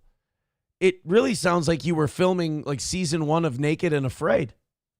Which, if you're good, a volunteer sacrifice where you're heavily drugged before you die. Also, I mean, I can equate human sacrifice throughout history to so many things. Okay. And I think the fact that a lot of people are commenting, but the sacrifice is again indicative of the fact that you have received a quite white education. There it is. There it is, guys. There's America's education system. You think child sacrifice is weird? You must be a white. Hey, isn't it kind of strange that these cultures sacrifice babies for their crops? Pfft, maybe you, honky. But it actually kind of ruled. They gave them coke and left them on a mountain. You guys suck. Because you are knowing them for the bad things that they have done and not all of the wonders that they accomplished. All of them. So I hope that this maybe helps you understand a different part of my most favorite civilization of all time. The Incas are your favorite civilization of all times. You know, the Romans built aqueducts that got running water to places where previously there had been none. But I guess we could go with the people who coke each other up and leave them on a mountain. The Byzantine Empire stood until the 1400s and started in antiquity. But, how about a bunch of kids sacrificing sun worshippers? That sounds like those are your guys. All right. Dan Vicious with $5. Thank you, buddy. Keep those coming. Says Hillary was sacrificing chickens to Moloch. That's why she had the hot sauce in her purse. Daughter of Cain. Oh, shit. You know what? That checks out. Redbird with $1 says leftists have a frothing fetish for any culture that isn't Western, and an even bigger boner if that culture's values go against Western ones. Once you start looking for it, it's everywhere. That is true. And also, well, you know what else it is? It's white women. White women like those jungle cultures because it kind of feeds their need to be, they never had children, but it feeds their need to be mama bears. It feeds their need to like feel motherly, matronly over something else. So they pick these backwards, shitty civilizations and they go, actually, they're the ones who are kind of advanced and we're the ones who are behind. So she's filling out a lot of stereotypes here. Balls Deep with $2 says, I want the best sweet corn. Find Brittany. Yeah. All right. I got to be honest with you guys. It's August. We've given it enough time. Soybean yield is low. Who wants to do some coke and go mountain climbing? Anybody? No, not you. You're too poor. The gods are going to see that and they're going to go give them shitty tasting corn. We're not doing that. Come on. Potato yield is down. I need a whore and a prince. That's how they did sacrifices back in the... Look, I'm paraphrasing, all right? I'm paraphrasing. 155 away from tonight's goal. Help us out. Knock it out. Do some work for the toe. We are... we're not even at 300 yet. We're getting close to 300, but we're not at 300 yet for tonight. We got off to a slow start. Throw a couple bucks our way. See if you can't help us knock it out. We're also 94 gifted memberships away from 400. Not 300. 400. We are 94 away from 400 tonight and 155 away from the goal. Go ahead and knock out that goal and call it a win for the toe. Tolkien Study says, imagine Aaron doing a 3-week-long ayahuasca retreat. Dude, I don't think there's anything that's more damaging to like our culture and our pride than all these fucking gay boys who think that DMT and ayahuasca is going to bring them closer to God. Hey, you're going to hallucinate and give yourself brain damage. It's going to be so much better and we're going to find an alternate reality of... No, you're not. You're just going to hallucinate and you're going to harm your body and your brain, you fucking assholes. God damn it. Oh, Hobo, you're too late, buddy. We already talked about the horn I'm growing. People are theorizing that it's a Jew horn. I say it's just a zit or a boil that I can't wait to take out when it's ready. But others have suggested that I've been begging for money so much that I've finally grown a Jew horn. I don't know if that's technically politically correct, but it is the road we're traveling down at the moment. So, Mild says during the morning show, Aaron is always bitching about how the evening show never hits the goal. Never in a million years I talk about how wonderful the evening... Oh, shit. Were you just trying to help? Did I just fucking cockblock my... God damn it. Were you just doing like a reverse psychology thing and I just fucked it up because I'm too nervous because this week's goals have come really close to not hitting? I just did that, didn't I? Fuck, I feel like I'm going to have a heart attack tonight. 191 Redbird with $1 says all those voluntary sacrifices by every tribe was why every other tribe on the continent immediately sided with the conquistadors and went on a genocide rampage. Well, imagine how good for the crops that must have been, right? Redbird is up to 53. Mayo Riot at 125. Ant at 80. Miss Tay at 55. Redbird at 53. And Scorched Earth is in the cuck chair with $50. Thank you very, very much. Thank you guys for your contributions. Keep them going. And let's call it another win for the toe today. Wanhead Rex says ketamine and Tusi are the things now. It's just weak white people who just can't deal with life. And they want to feel deeper than everyone else. They want to feel like they've got a better connection. So they made some shit up so they don't have to be they don't have to be pussy white boys. It's just their new Tyler Durden, their new Arthur Fleck, their new thing that makes them they're so desperate to escape the reality they have because it fucking sucks and they don't want to make it better. So they go, like people who don't have interesting personalities do DMT and ayahuasca. So they can tell you how they did DMT and ayahuasca and how much more fucking enlightened they are now. Oh, God. Even Joe Rogan just annoys the fucking shit out of me with that. And I don't watch him as much anymore, but I feel like he's kind of dropped that. I feel like he's kind of grown out of that phase where he's like, he used to go, if you tried ayahuasca is going to be, just so great for you because it'll, like Joe Rogan would always tell other people what hallucinogenic drugs would be for them. And it's like, Joe, you're coming off like a drug pusher at this point. Stop. Plus, I think everyone saw that Aaron Rodgers did ayahuasca and he was still just as massive a cunt as he was before. And people went, all right, bloom is off the rose for this one. 199 from Baba Booey Hooey says Tukey crashed out on MLC. You should invite him on the show. I hear he's been having a lot of crash outs lately. I tell you, the toe just breaks people. And I don't even try. They just do it to themselves. It's fucking wild. Yeah, Keanu broke him. I've broken him apparently, even though I've done nothing. He's a weird guy. Look, anybody who's middle-aged and shoves their fist up a puppet's ass and thinks that's, positive development, you got to question their sanity a little bit. It was only a matter of time before that guy showed his true colors. I mean, somebody's taking the internet a little too seriously. Anytime you're crashing out as a puppet, you got to start reevaluating, man. I'm sorry. Sam Show says he plays with a puppet, Aaron. I'm on your side. I'm agreeing with you. He plays with a puppet. I mean, take it for what it is. Tolkien Studies says, Aaron, what if ayahuasca improved your golf game? Oh, well, then I'm going camping. I'll see you guys in a couple of weeks. You could summon the element of air to carry the ball further. No,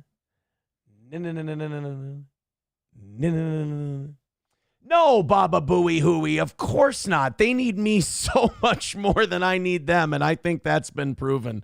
Another win for the toe.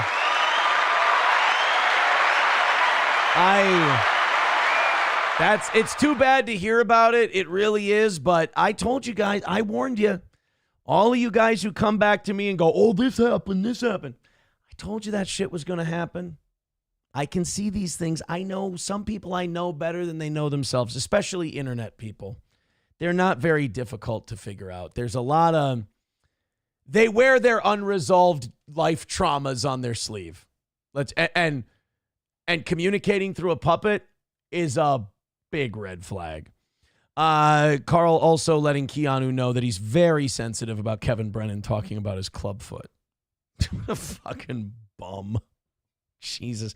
Anyone who needs me to stay relevant is kind of a bum anyway. CSE with $5. Thank you very much, buddy. I appreciate it. Keep them coming. Now we're rallying, boys. 150 away from tonight. Keep it moving. How about a couple of big drops? And we're looking good for the evening. Streamlabs, PayPal, Venmo, Super Chats, Rumble Rants, etc. Thank you very much. Oh, yeah. Sir Franklin's another one that's kind of, he got a little too much internet on him.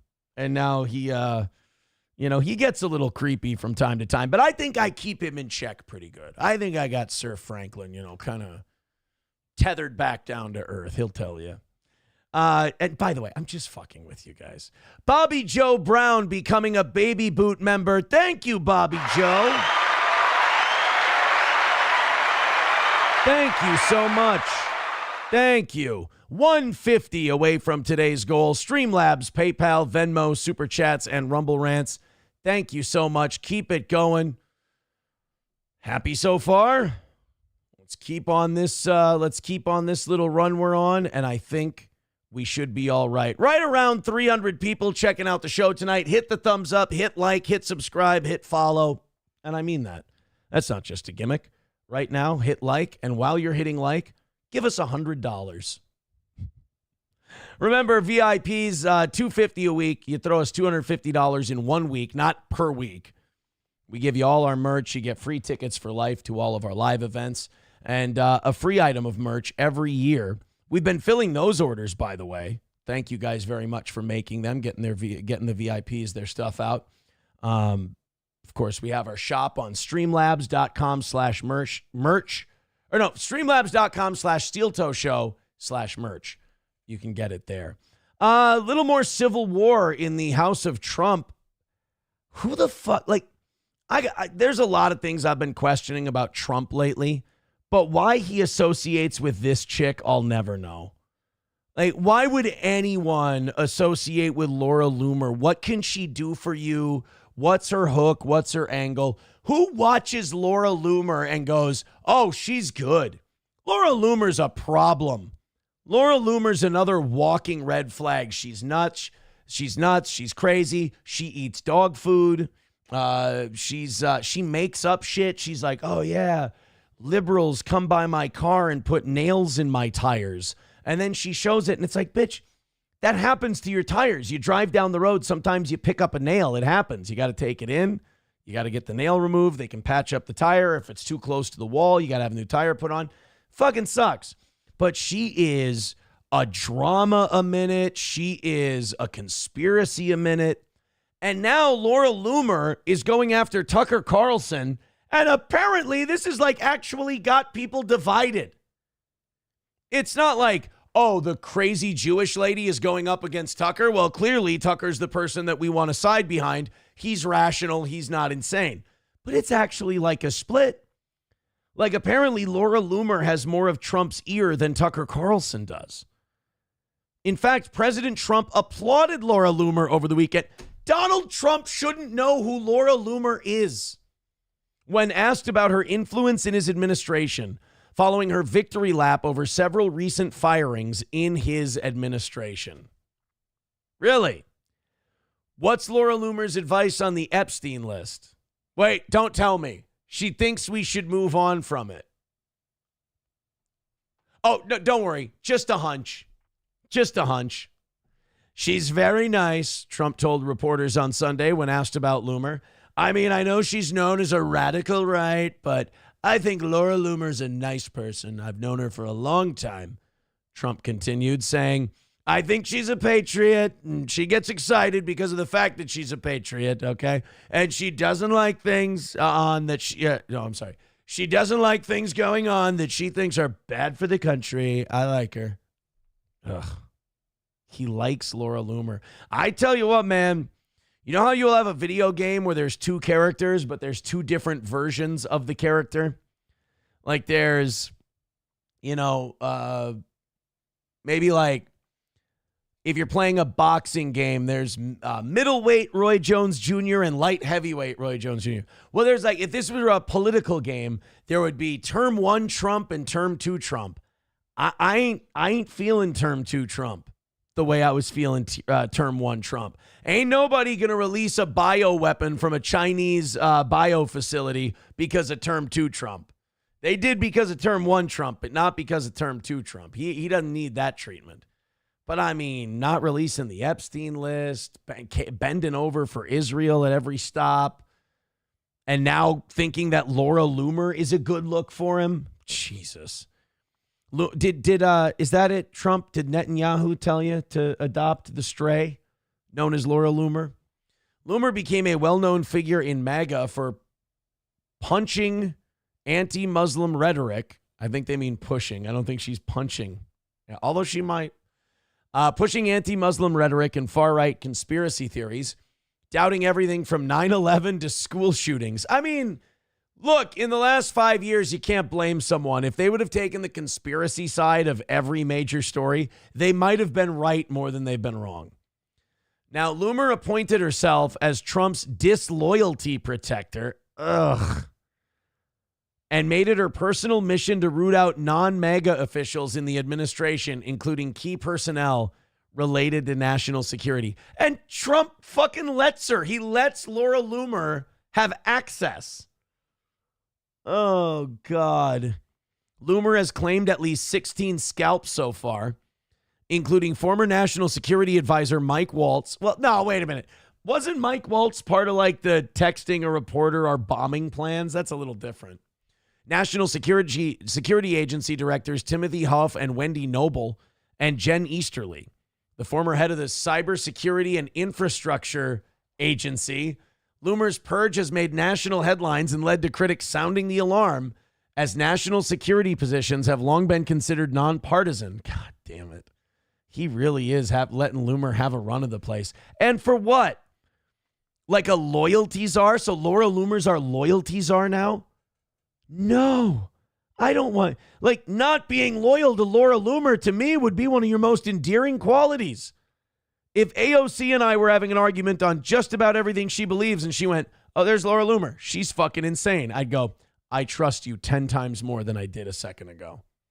Loomer revealed her next two targets are the Pentagon and Tucker Carlson. Imagine how good that's got to make you feel if you're Tucker. Like, she's got two targets, the Pentagon and you. CNN, I'm guessing she's going to target anyone at the Pentagon that doesn't back us bombing Israel. I'm going to guess that that's her play. In recent days, CNN senior reporter Steve Contorno confirmed through the Pentagon that the two met as a spokesperson for Hegseth noted the secretary appreciates Laura Loomer's outside advocacy. Okay, I have a feeling that's Pete Hegseth saying, like, this bitch is fucking crazy. Why don't we just say something nice about her so she giggles and walks off? And so Laura Loomer goes, oh, see, he does like me.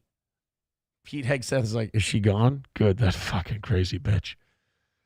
I do not like that Laura Loomer is close to the president in any way, shape, or form. Lander says that Loomer thinks all other lobbyists but Israel should be banned. That can't be true. That can't be true. You need more accordion in your Trump, says Rusty Grammer. Otherwise, the cadence is pretty spot on. It's getting better. It's getting better. Abletitia says Loomer is a crazy bitch. She's a threat to national security. I couldn't agree more. Finding out that Donald Trump actually confides in Laura Loomer and lets her run, what are we calling it? Like a loyalty test for MAGA people? That's alarming to find out. Eric Cartman says, Aaron, that spot on your forehead looks massive under the skin. You don't get to make fun of the Jew horn. I made fun of the Jew horn twice today. I'm the guy who pointed out the Jew horn for everybody. It's getting bad, though. But, you know, honestly, hitting the goal today would go a long way toward me fucking forgetting about the giant Jew horn growing out of my head. So I think what makes it go down is money. $150 away from tonight's goal. We've been struggling for the goal all week. Like, it has not been a good goal. We've hit, don't get me wrong, we've hit it, but it's been like pity fucking the toe to the extreme to knock it out. So if we could change that tonight, oh boy, I sure would appreciate it. Not our biggest crowd ever tonight either. So I'm going to need everybody to show up a little bit tonight. I'm getting nervous. 150 away. We got to move a little quicker. Loyalty test for the cult, says Bigot on socialist media. Yeah, I don't like it. I don't like that we're running like not only that there's a truth commission for Trump supporters, especially at a time when he's doing controversial shit and at a time where he's doing stuff that, you know, he's kind of going against his own shit.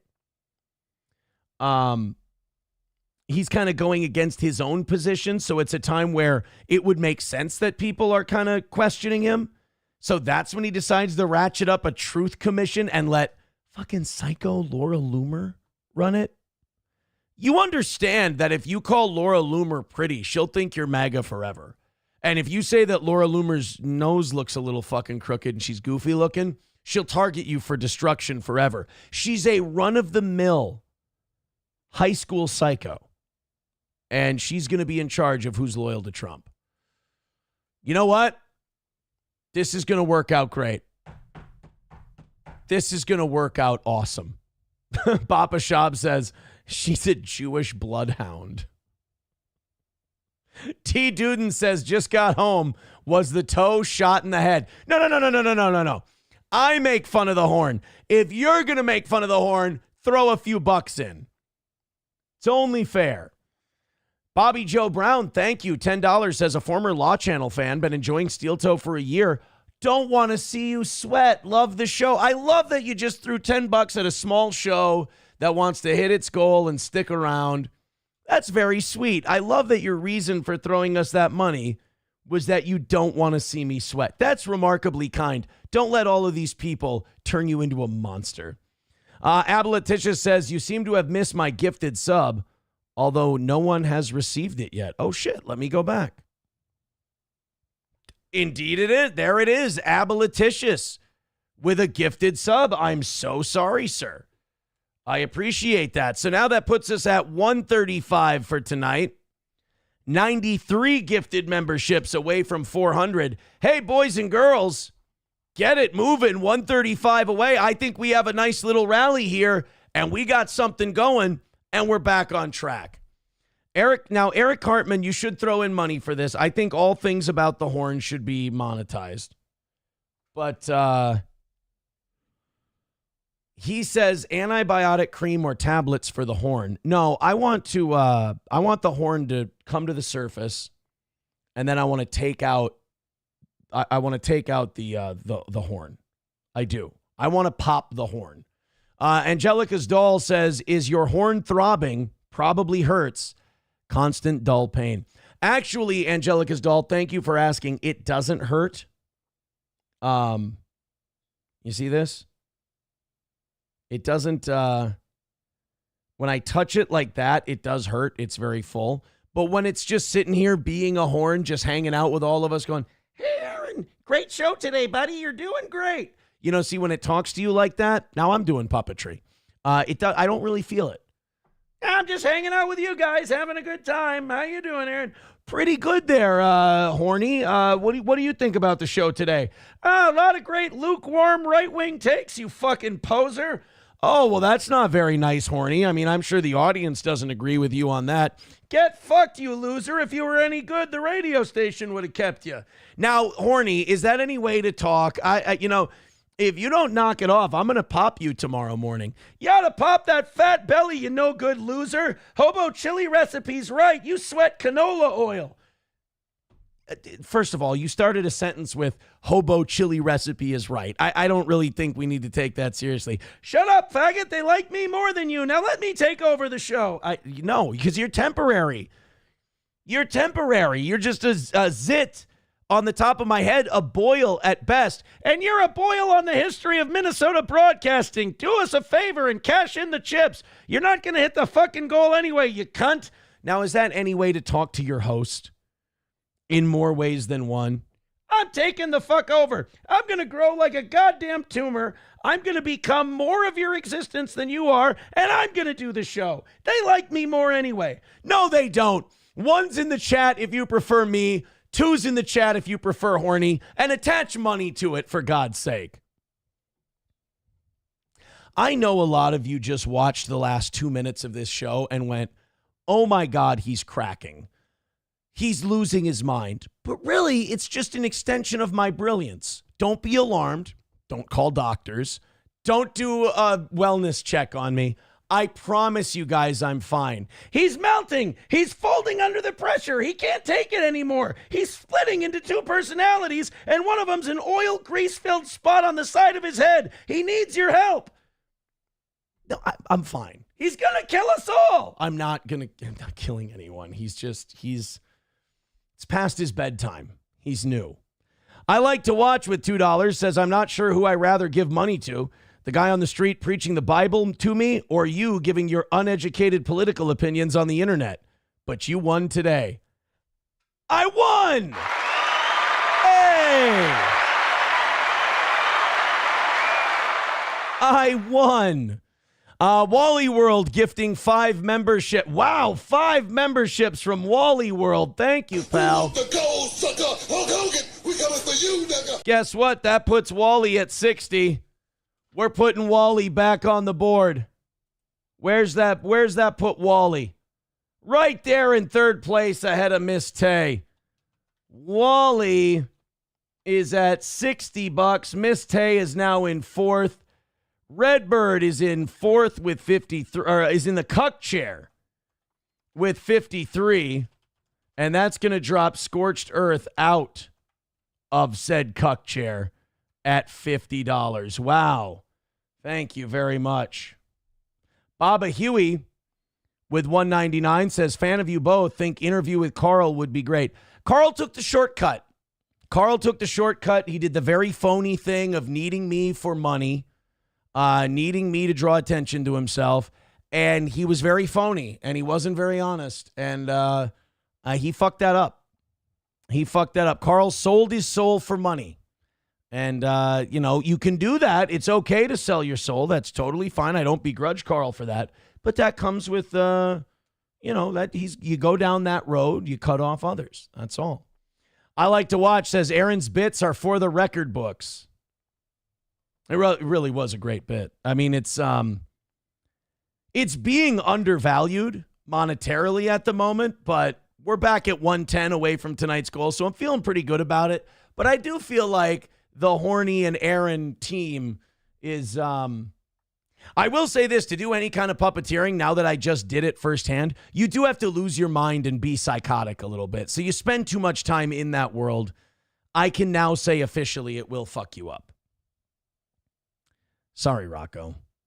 The boils, the hair loss, and massive weight gain are all signs of stress. I'm worried. What? Weight gain? I weigh the same I've always weighed. I'm not gaining weight. He's getting fatter by the day. I can barely breathe. Shut the fuck up. Sorry. Mild says, why does Horny sound like Mark Levin? Because I'm Jewish, and that's a great honor. He's a wonderful man. We call him the big brain in my home. He supports Israel, and we need to get over the Epstein thing. This fucking thing's going to pop all over the microphone. I can feel it pulsating when I'm shouting. Oh, boy. Chernobog just got that membership from Aboliticious. Chernobog, go ahead and pay that one forward. 110 away from today's goal. 09 Canyon says, feed Horny some Crisco before bed. I want him to grow big and strong. I'll just eat your mother's cunt. Wow, that's actually not even creative. That's just a really mean thing for him to say.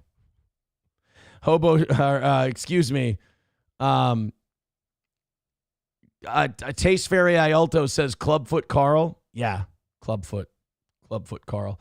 Baba Huey with $1.99. No, he's not going to help. I've been on his show before. There's no bump from it. It's all about other people. There's nobody there for him.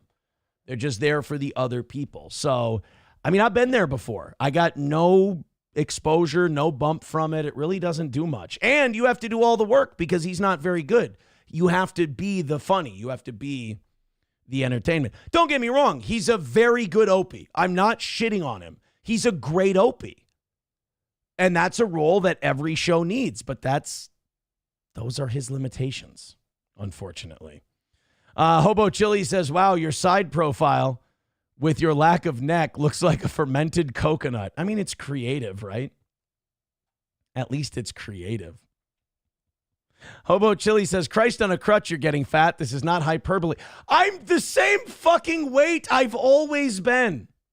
This is what... Hobo, I've given you brain damage. I've severely broken your brain. You are completely delusional. You know what, guys? I believe that we've lost Hobo to steel-toe derangement syndrome. It's, Oh, no! Oh, jeez! Oh, poor Hobo. I've noticed it getting worse in recent weeks. He's having a harder time hiding his contempt and his rage and his hostility.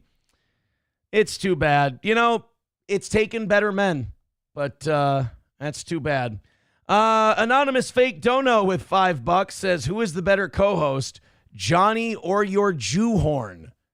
Well, guys, go ahead. You guys weigh in. The question has been asked. Who's a better co-host, the Horny or Johnny? The Horny or Johnny? Papa Shab says Horn hands down. See, now it shouldn't have been that quick. Brian writes Jew Horn. Now this, guys, can we be nice? The Jew horn doesn't smoke, says Wally World. Oh, Taste Fairy Ialto says, Hobo's just saving face. He's got to look cool to the other middle-aged men on Discord. Oh, no. Hobo, if you're actually on Discord and that's true, bro, gay look. Gay look. That's the word. I didn't know that about you. I hope he's lying. I hope that's not true. Oh, boy. Uh-oh. T. Duden says there is gold in that Jew horn. We need to cut its head open. Oh, man. I swear to God, I'll have Netanyahu send a fucking Tomahawk missile up your ass if you touch me. Oh, now we're being... He's Jewish. He's Jewish. Ablatisha says, I love Johnny, but Horny has some serious chops. Dude, Horny's being kind of a cunt, though. Like, he's getting very mean. He's becoming kind of an insult comic. Landers says, I'll take Johnny. I hate Jews too much. God. You real... I mean, some of you just cannot help yourselves. Can you? 105 away from today's goal. Thank you very much. Keep it going. We're in a nice spot now if you guys keep it going. Streamlabs, PayPal, Venmo, Super Chats, Rumble Rants, beg, shake, shake, shake. I think if we start stacking those 20s, we're looking pretty good for a goal hit tonight. Thank you very much. Streamlabs, PayPal, Venmo, Super Chats, and Rumble Rants. Do it up, and let's call it a win for the toe. Eric Cartman says, Horny should fight Johnny. I don't know, man. I think, first of all, Horny's standing up, so Johnny's immediately at a disadvantage. T. Duden says, I like Johnny, but the weed has clearly gone too far. And men don't cry. You know, honestly, I think men are allowed to cry if they have multiple sclerosis, right? I think men are allowed to cry if they have MS. And when their dad dies. That's about it. Ooh, right-wing radio star drops brutal list of 7 ways Trump has alienated his voters. Exciting. Who is it? Michael Savage. Oh my God. Do you guys remember Michael Savage? I think that might be the one Jew that Landers likes. Michael Savage dropped a list of 7 ways that Trump has alienated his base. I'm here for it. If you don't remember Michael Savage, oh my God, we got to show you this. My favorite Michael Savage clip, hands down, is the one where he asked a gay guy if he was a sodomite and then told him to choke on a sausage, get trichinosis, and die. And then he told him to, I believe the quote was, get AIDS, you pig. Michael Savage caller. He had a TV, they gave Michael Savage a TV show on MSNBC. And he would do these little skits. You know, because Michael Savage was very popular on the radio. So around 2003, 2004, MSNBC decided to give him a show. And Michael Savage did it. And he took calls live on his show. And one of them happened to be a gay man. Michael Savage, not a big fan of the gays. And, well, we got this gem. Somebody was smoking in the bathroom. Someone was smoking in the bathroom. Unbelievable. Okay. So what happened? Half hour into the flight, I need to suggest that Don and Mike take your... So he said Don and Mike. Don and Mike's another radio show, morning radio program, and they prank called Michael Savage's show. And now most people would just hang up and go, nah, what an asshole. Michael Savage decided to tear into him a little bit. Because your teeth are real bad. All right. So you're one of those sodomites. Yeah. Are you a sodomite? Yes, I am. Oh, you're one of the sodomites. You should only get AIDS and die, you pig.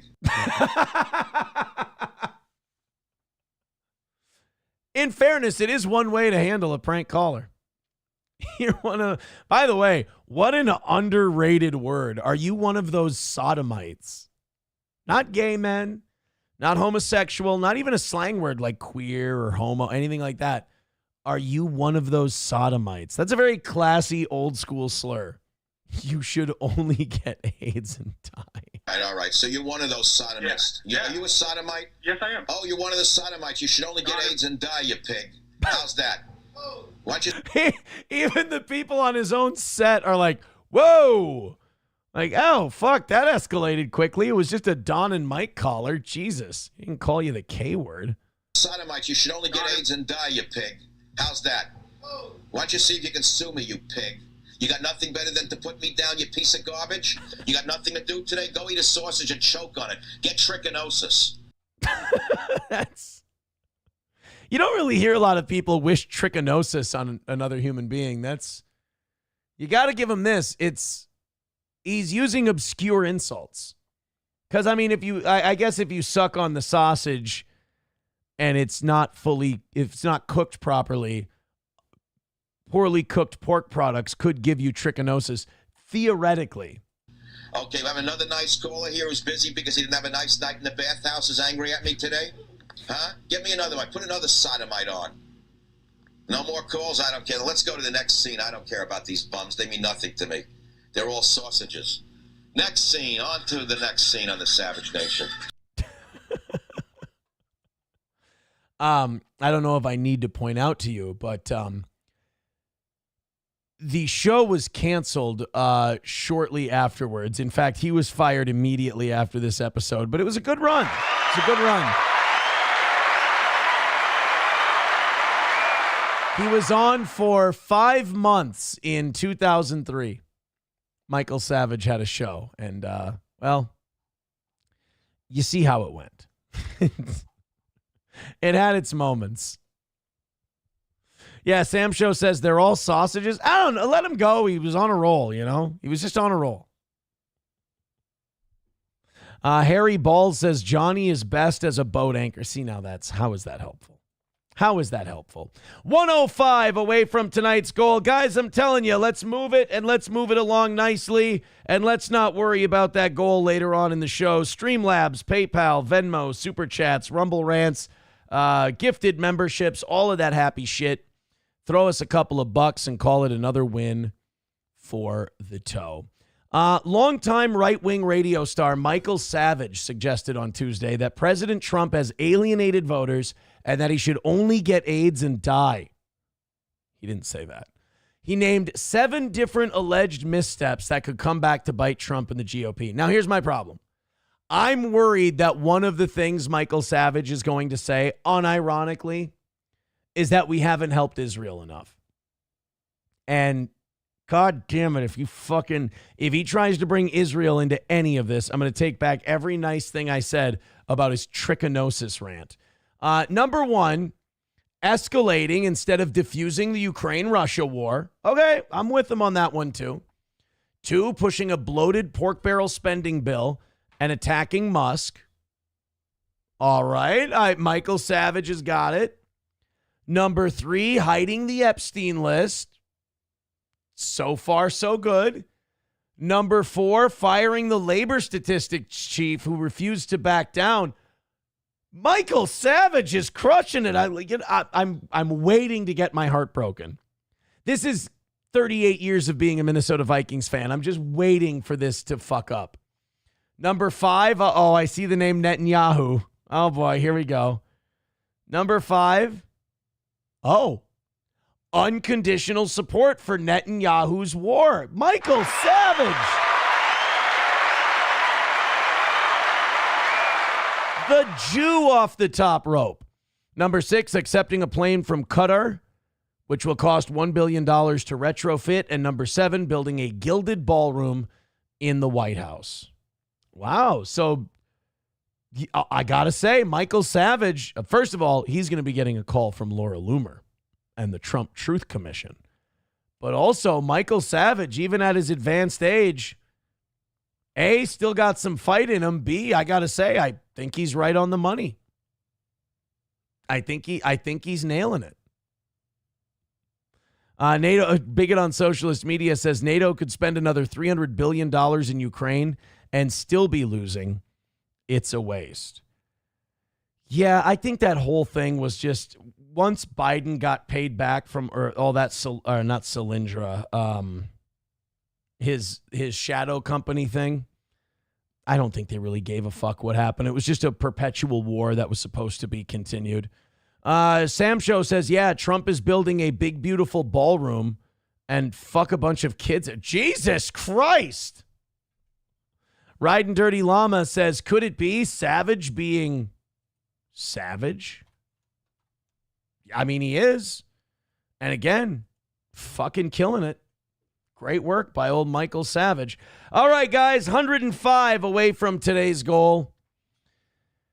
Oh, let's try to knock it out. Not looking great numbers-wise today, but let's throw the support out there and let's make it a good money night and a perfect Tuesday, and then we'll just move on to Wednesday is what we'll do. And I really apologize. If this thing is gone by tomorrow, if it's gone by tomorrow morning, I'm really sorry. It's become a beloved part of the show. I will say I'm disappointed in all of you that I had to point it out and I had to make fun of it. I would have thought that you guys would have caught on to that. Like I said, I've kind of broken Hobo, and he's kind of just a bit of a lunatic who repeats the same 5 lines over and over. And I'm sorry I've done that to him, but I would have thought he would have picked it up first. But I had to point it out to him too, and it's sad to see a pitcher get old and lose their fastball, unfortunately. Go ahead and throw $5 or $10 at the toe, and let's get that last hundo knocked out in the next 50 minutes. Please and thank you. So now I guess Texas is just going to arrest half of its politicians. Got some fucking crystal knocked shit going on down in Texas. I don't know if you guys have noticed, but 50 Democrats left the state. They do this like every couple of years in Texas. I think this has happened. This is like the 3rd time in my lifetime. But what happens is the Democrats, you can't like vote on shit and pass bills unless the other party is there. There has to be a quorum. And in this case, a bunch of the Democrats, 50 of them left. I think they went to Oklahoma and they're just camping out. They're just at a hotel somewhere. So now apparently the Attorney General, Paxton, and the Governor, Greg Abbott, are saying, well, we're well within our rights to go and round them up, arrest them, and bring them back. So we're setting ourselves up for a pretty wild situation in Texas where one party orders the authorities to go and arrest another political party. And part of me feels like that's what the Democrats want them to do. Like they want to go limp on TV and be like, look, we're being rounded up. Oh my God, you'll get to make your Nazi Germany references. It'll be, oh my God, this is just like Hitler. We're being rounded up. This is Trump's America, all of that stuff. But the reality always comes back to the fact that these people don't want to do their fucking jobs. All right, they have a job to do. The voters chose. They wanted a Republican Congress. It's Texas after all. And the job they have to do right now is redistricting the state. They have to redraw the lines. And the Democrats are worried that if they come back and they vote on this redistricting, they're going to lose, and it's going to be a Republican-friendly map. Well, I mean, that's kind of what happens when you win an election. They always say elections have consequences. The House officially empowered Texas state troopers and the House's sergeant-at-arms to track down the members and arrest them. Now, they wouldn't face any kind of charges. All the order says is that they can go get them, bring them into custody, and bring them to the House to vote. House Speaker Dustin Burrows announced he would sign the arrest warrants after the vote yesterday, which are only valid inside of Texas's borders. Okay, so they can't, if the Democrats go across state lines, they can't do this. Texas Governor Greg Abbott also ordered the Texas Department of Safety to arrest the absent Democrats. So now so we got Ken Paxton getting involved. We've got Greg Abbott getting involved. We've got the House of Representatives getting involved. And now it looks like, I want to make sure I get this right. Greg Abbott is now asking the Texas Supreme Court to remove a key Democrat from office in the showdown over redistricting, basically saying the Democrats are derelict in their duties. They're not doing their job, so the Supreme Court should remove this guy from office. It's got to be obnoxious. It's got to be annoying. You're there to do business. You're there to do your job, and these people throw a fucking pissy pants party. These people throw a temper tantrum. And again, it's not the first time this has happened. This has happened at least 3 times in my lifetime in Texas, the Democrats don't get their way. They don't like the way the lines are going to be redrawn, so they just throw a fit and fucking bail and don't show up for work. It's crazy. Landers says Abbott and Paxton won't do shit. Just like the last 3 times, it's all a big show. But, like, why not just go in and do the vote? Like, you know that's what you're going to do anyway. I can't imagine that this is building goodwill with the voters. Like, even your supporters have to be like, wait, you're just not showing up for work? Yeah, that'll show them. Von Rex says Cromwell knew how to deal with this sort of thing. Walker, Texas Ranger would have straightened this whole shit out. Doggo Doesn't Die says, can't they be considered fugitives from justice and get the FBI involved? Right, but do you want to? Do you want to get the FBI involved? Do you want to waste their time to get a bunch of Democrats to fucking show up to work? Oh, it's embarrassing. I mean, I would hope that people of Texas are embarrassed by this. Landers says, nothing those faggy Democrats are doing is technically illegal. Yeah, like it's not technically illegal. I mean, Minnesota Democrats did a version of this year when that Republican was soliciting a hooker and the Democrat was breaking into her stepmom's house. You know, fun shit. The Democrats didn't want the Republicans to have a majority for a little while, so they didn't show up for work. So they didn't have a quorum, so they couldn't vote on anything. They had to do some kind of a deal where they all agreed to go back to work. It's so stupid. Again, these are adults. And these are people who have been elected by the people to do their business, and they're acting like a bunch of children. Landers says Speaker Johnson went to Israel along with other traitors. Oh, did he? Well, that's important, you know. Why would you vote on the Epstein list and shit like that? You got to shut down Congress to take a trip to Israel. T. Duden says Saddam would take care of this. Hobo Chili says Abbott and Paxton won't do shit. Just wait a minute. Did Hobo just copy and paste someone else's thing? Yep.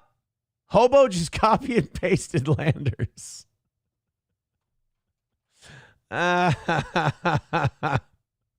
Why are you doing that to him? I mean, it's funny, but why is Hobo just copy and pasting Landers? It's awkward as fuck. Oh, God damn it. Now Hobo's reposting the goal. Oh, no, that's actually really helpful. Hobo's copy pasting the goal. Atta boy. Guys, knock out that 105. Hobo's helping out too. Everybody throw in $5 or $10 or $20 or $30. Hobo's getting in on the fun. Hobo's helping out. Streamlabs, PayPal, Venmo. We've only got 45 minutes left, and I've been stuck at 105 for a while. So I'm going to lean in just a little bit. It's kind of fitting. It's what we've been doing pretty much all week so far, is the last half hour of the show or so has been me flop sweating and begging to just barely eke across the goal. So there you go. 105 away from tonight's goal. 93 gifted memberships away from 400. Click one of those links and give the toe some money. Give him some money. I see, now this is my favorite version of Hobo that there is. Copying and pasting other people's chats. I'll give him it's way more original than him just saying the same shit over and over. I think in a way this is Hobo kind of tacitly endorsing, angrily, throwing a bit of a tantrum, but tacitly endorsing my criticism. And you know what? It takes a big man to admit that he was wrong. No way.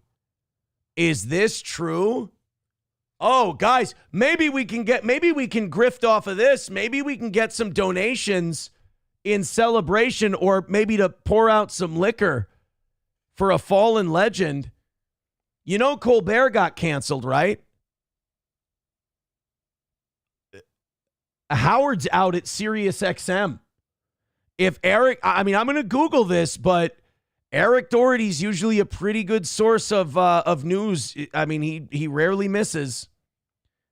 Howard Stern's show is being canceled by Sirius XM. Howard's out. I never thought there would be a day where I would smile because, but you know what? Honestly, this is a mercy killing because what Howard Stern used to be versus what Howard is now, he needed to be put down. His career needed to be put out to pasture. Don't mourn this. This is a good thing. Now we can go remember him for what he used to be rather than what he's become. He's following Stephen Colbert's cancellation. The ratings are not paying his salary anymore. Unfunny anti-Trump hosts are losing their shows en masse. The culture has shifted. Oh my God. You heard it here first. Howard is out. I wonder if this is true. Shock jock Howard Stern. Yep, it is. 5 hours ago.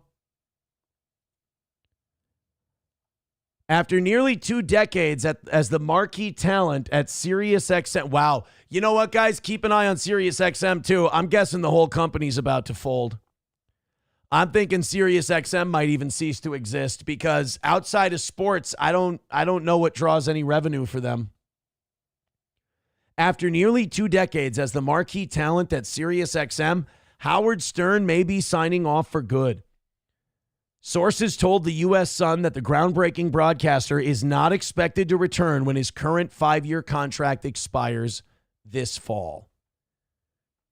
So this is kind of a way that and I'm just finding this out now, so bear with me. This is SiriusXM and Howard. This is Sirius being able to let Howard go, but Howard can say he wasn't fired. They're going to let his contract expire and they're not going to renew it. While SiriusXM reportedly plans to make an offer, insiders say the company has no real expectation that Stern will accept. You know, that's interesting because Jim Norton said the same thing. He said, I thought SiriusXM would offer me something that was so shitty that I would have to turn it down, and that's what they wanted, and that's what they did. So I think SiriusXM is hurting for money. And I think that's causing them to just lowball these guys, hoping they'll walk. Sirius and Stern are never going to meet on the money he is going to want. One source told The Sun, adding that it's no longer worth the investment to keep paying the reported $100 million a year salary. SiriusXM is likely to negotiate a deal to retain Stern's extensive audio library, but The Daily Show appears to be winding down. One source said there's no way they can keep paying his salary. Beyond financial considerations, The Sun reports that Stern's outspoken political views, especially his criticism of Donald Trump, and high-profile interviews with figures like Kamala Harris may also be a factor, saying if Sirius isn't going to give Stern a good offer, I don't think it would have anything to do with his ratings. It's more likely everything to do with the political climate. Well, also, look, Howard Stern's 71 fucking years old. All right? He can't be WXRK, K-Rock, early days of Sirius XM Howard Stern anymore. It would look fucking goofy. It was starting to look goofy when he was in his late 50s. But still, it's the end of an institution. I mean, Howard's been on the air for in a big market for like 40 years. And it's coming to an end. It's like I said before, it's a mercy killing. I think Howard forgot what made him great. People blew smoke up his ass and told him it was the interviews. Nobody gave a fuck about the interviews unless it was some hot chick and he was getting them to ride the Sibian. It was the shock jock shit. It was the politically incorrect humor. It was the straight talk, uncensored talk. I think a lot of the heart and soul of the show left when Artie had his problems. So it's been 16 years since the show kind of hit its crescendo, and it's been limping along since then. Then there was the America's Got Talent, and he kind of softened up then. And for the last 10 years or so, Howard just ain't been Howard. So the culture is changing. I mean, Colbert's out. I wonder how long these other late night show hosts will make it. You've got NPR and PBS maybe winding down. Howard's gone. Holy shit, man. And now, how long can SiriusXM survive after Howard leaves? End of an era indeed. Wow. Unbelievable. I mean, 71 years old, it can be time. It can be time to go. Eric Cartman just writes, bye-bye, cunt. Jesus. I mean, no Howard Stern. There's no radio. I mean, honestly. If there's no Howard, there's no it's done. That's the death. It's over after that. Wow. No more Howard Stern. Shit, man. And look, yeah, like I said, he hasn't been Howard Stern for a long time, but it's still fucking weird to see that he's done, to see that he's gone. And again, I don't think Sirius XM is long for this world either without him. Onehead Rex says satellite radio would have to merge with a cell phone company and provide some kind of data package for a fraction of what it now charges. I don't think you're far off with that. Or just fold up. Call it a day. Well, guys, we are $100 away from tonight's goal. We got 35 minutes left to go. Let's see if we can knock this thing out. Let's see if we can get it done. We need all hands on deck. We need all of you chipping in. We need to make $100, and we need to make it in about a half hour. We've done it before. It's not an uncommon thing for the toe. Let's see if you can help us out. Please and thank you. Bigot on Socialist Media says no need to celebrate his end. He's been done for a while. A lot of people would agree with you.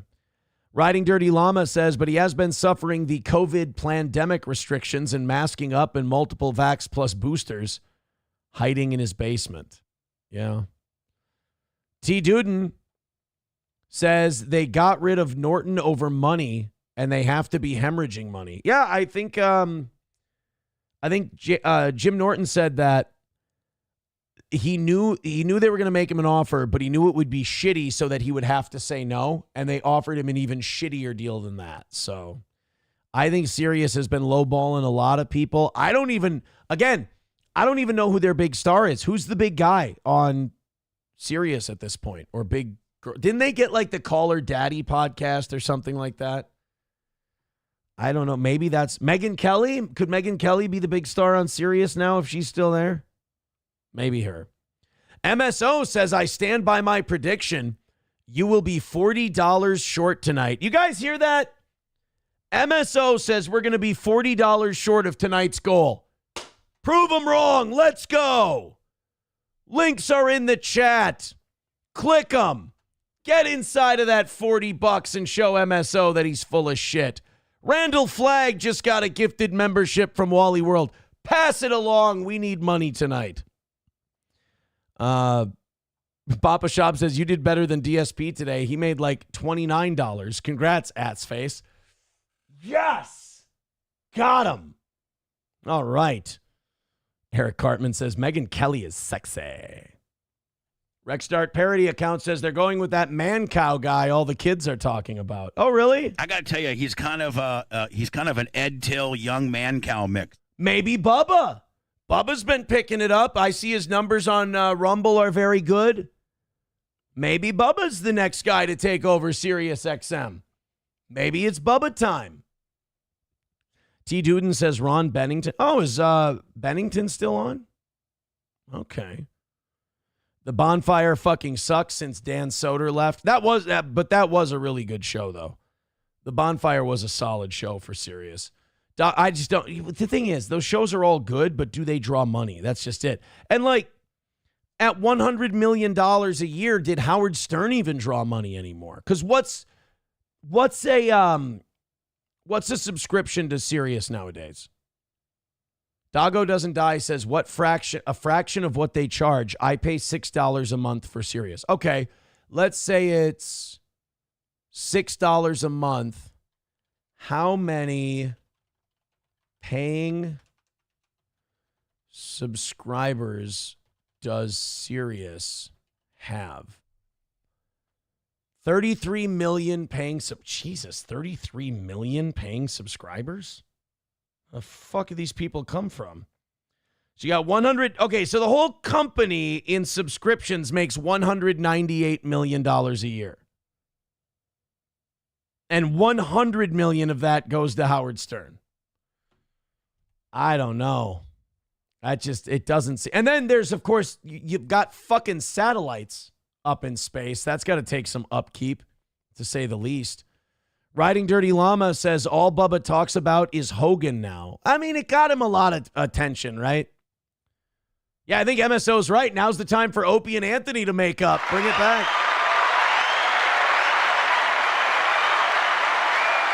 The only thing about Opie and Anthony like doing a show together is all their fans are old now. Like there are no young Opie and Anthony. Like I'm probably the youngest Opie and Anthony fan there. I represent the youngest part of the audience, and I'm almost 40. So I don't think that that's going to keep the lights on.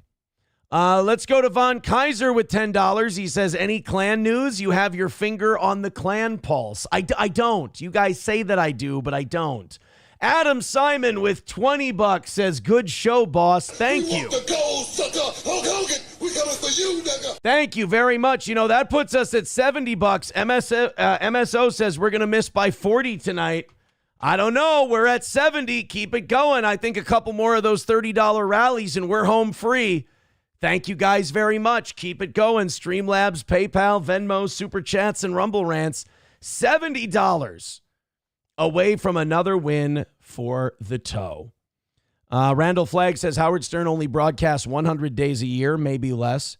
He's been semi-retired for a decade. You can't lie. The guy's got a great deal. You know, would you take that deal? I'd take that deal. Taste Fairy Ialto says Stern signed a new contract every 5 years since 2005. No way he still makes $100 million. Yeah, he does because they bought his library, like they leased his library so they can run all the old Stern shows. You know, after he cut out all the really funny shit. They play the hacked up PC version of his shit. It's really, guys, it's great. It's really good. Think about it. 100 days a year. 100. That means he's making $1 million a show. And you think my $180 goal was too much tonight? Holy shit, I'm a bargain. Jesus. I'm out here undercharging, if anything. 70. We're only $70 away from tonight's goal. Are you kidding? I'm not for nothing. I'm a steal. So go ahead and keep throwing money at us. MSO says we're going to miss by 40 tonight. I don't buy his horse shit. And I don't think you guys buy it either. Whose side are you on? Mine or MSO? Keanu will be very happy to see this. Melanie Mack has privated her Twitter. What's the matter? Isn't she the chick who's all like, gay F word this and gay? She doesn't say it the way we do though. Like, hey, dude, quit being an F. We coming for you, nigga. Haven't done that for a while.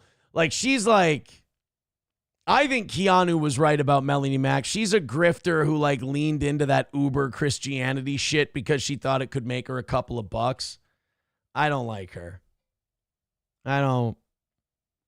There's something about Melanie Mack that just screams phony. But she set her Twitter to private, which means she must have been getting some shit for something.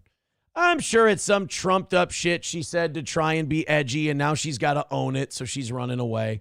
Melanie Mack is one of those people who talks a really tough game, and then the minute she gets cornered on something, oh, why are you picking on me? She's, again, just kind of a phony grifter. Melanie Mack. Aboliticia says Melanie Mack is another crazy bitch. She's single for a reason. Is she single? I thought she had a husband. Well, that would explain a lot, I suppose. A lot of people writing in calling her a grifter. Grifter's definitely a word you hear a lot when it comes to Melanie Mack. Sam Show says Razor Cuck simps for her. It's sad and funny. I don't know who Razor Cuck is. Oh, Razor Fist? I don't know who that is either. Sounds hardcore, man, if you're a Razor Fist. Nomo says she's a less curvier Olive Oil. Wait a minute, but Olive Oil was really skinny and had no Oh.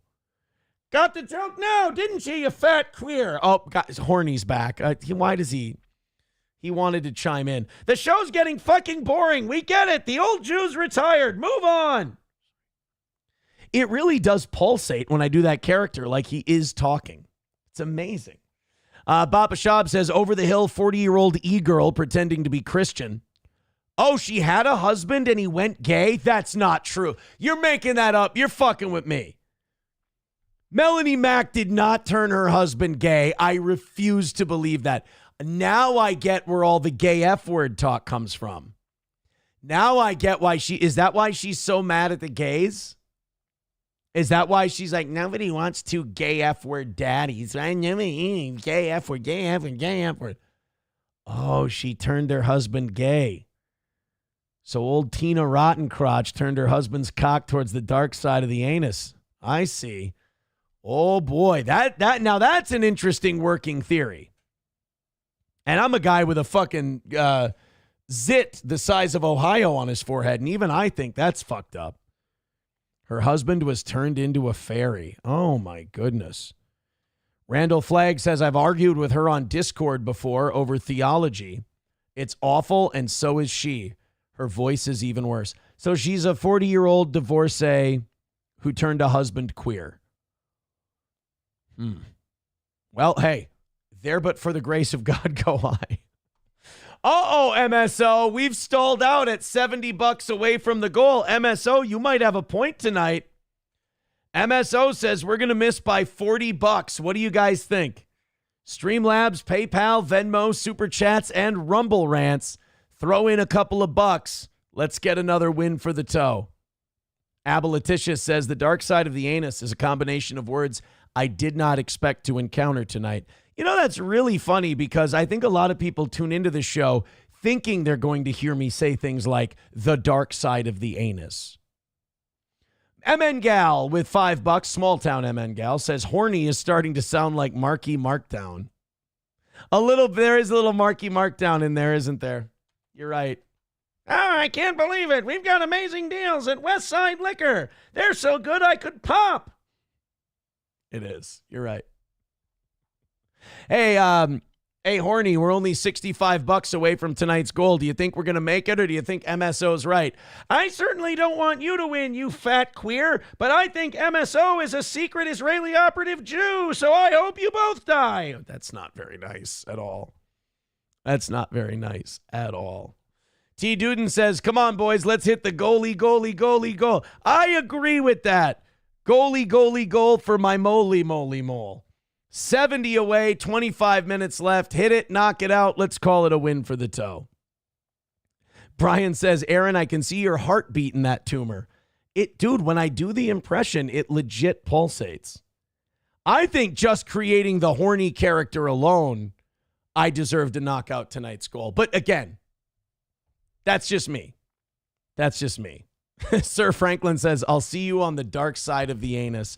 That's our new documentary program that we do. We catch up with men who have been married or dated Melanie Mack and turned homosexual. And we, dark side of the ring. Ours is dark side of the anus. That's what it is. Aboliticia says, have you heard about the latest record from Stink Floyd? It's called Dark Side of the Anus. T. Duden says that double chin from the side is amazing. I'm changing the camera angle. I can't deal with this bullying anymore. All of this rancid bullying is just, it's affecting my ability to perform, quite frankly. 65 away from tonight's goal. Let's do it right now. Everybody jumping in all together. Gifted memberships, all the PayPals, all the Venmos, all the stream. Click all the links. And let's do it tonight. Oh, wait a minute. We're 88. We had 5 gifted memberships earlier. We're 88 gifted memberships away from 400. We can do this 65 thing, guys. Don't let MSO be right. We can't. It can't be allowed. It would be demoralizing to this entire program. Oh, speaking of horny, you remember that cop yesterday that was on TikTok because she fucking needs attention instead of protecting and serving? She's like, didn't get cracked last night. Everyone's getting a ticket. She's dressed in her uniform and all that. Well, Jennifer Escalera, who will probably start an OnlyFans now and make a shitload of money, a deputy with the Harris County Constable Precinct 5, did not write one single ticket the day she promised to do so in a recent TikTok video she posted. In the viral... oh, my God. You know, her great tits kind of take away from the fact that her face is lacking a little, which some people call the Sydney Sweeney effect. I would never say that about the lovely and talented Sydney Sweeney. She's gorgeous. But that's regular girl hot for sure. In the viral clip, Escalera is sitting in a police car while in uniform, working on a laptop and scribbling on a notepad with a caption that reads, "Didn't get cracked last night, so everyone is getting a ticket."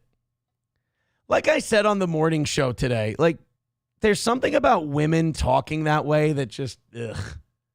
You know, it didn't get cracked. You know, that's like a woman itching her pubic region like guys do in baseball. You know, it's just like, there's some things that are guy things. There's some things that are effeminate things. And going, like, I just imagine, like, I didn't get cracked last night. All right. Your fucking pussy didn't get pounded. We got it. Why don't you fucking advertise it on TikTok while you're at your professional place of employment? Oh, you did? Okay, that's right. I forgot. The 21st century knows no shame. So here we are.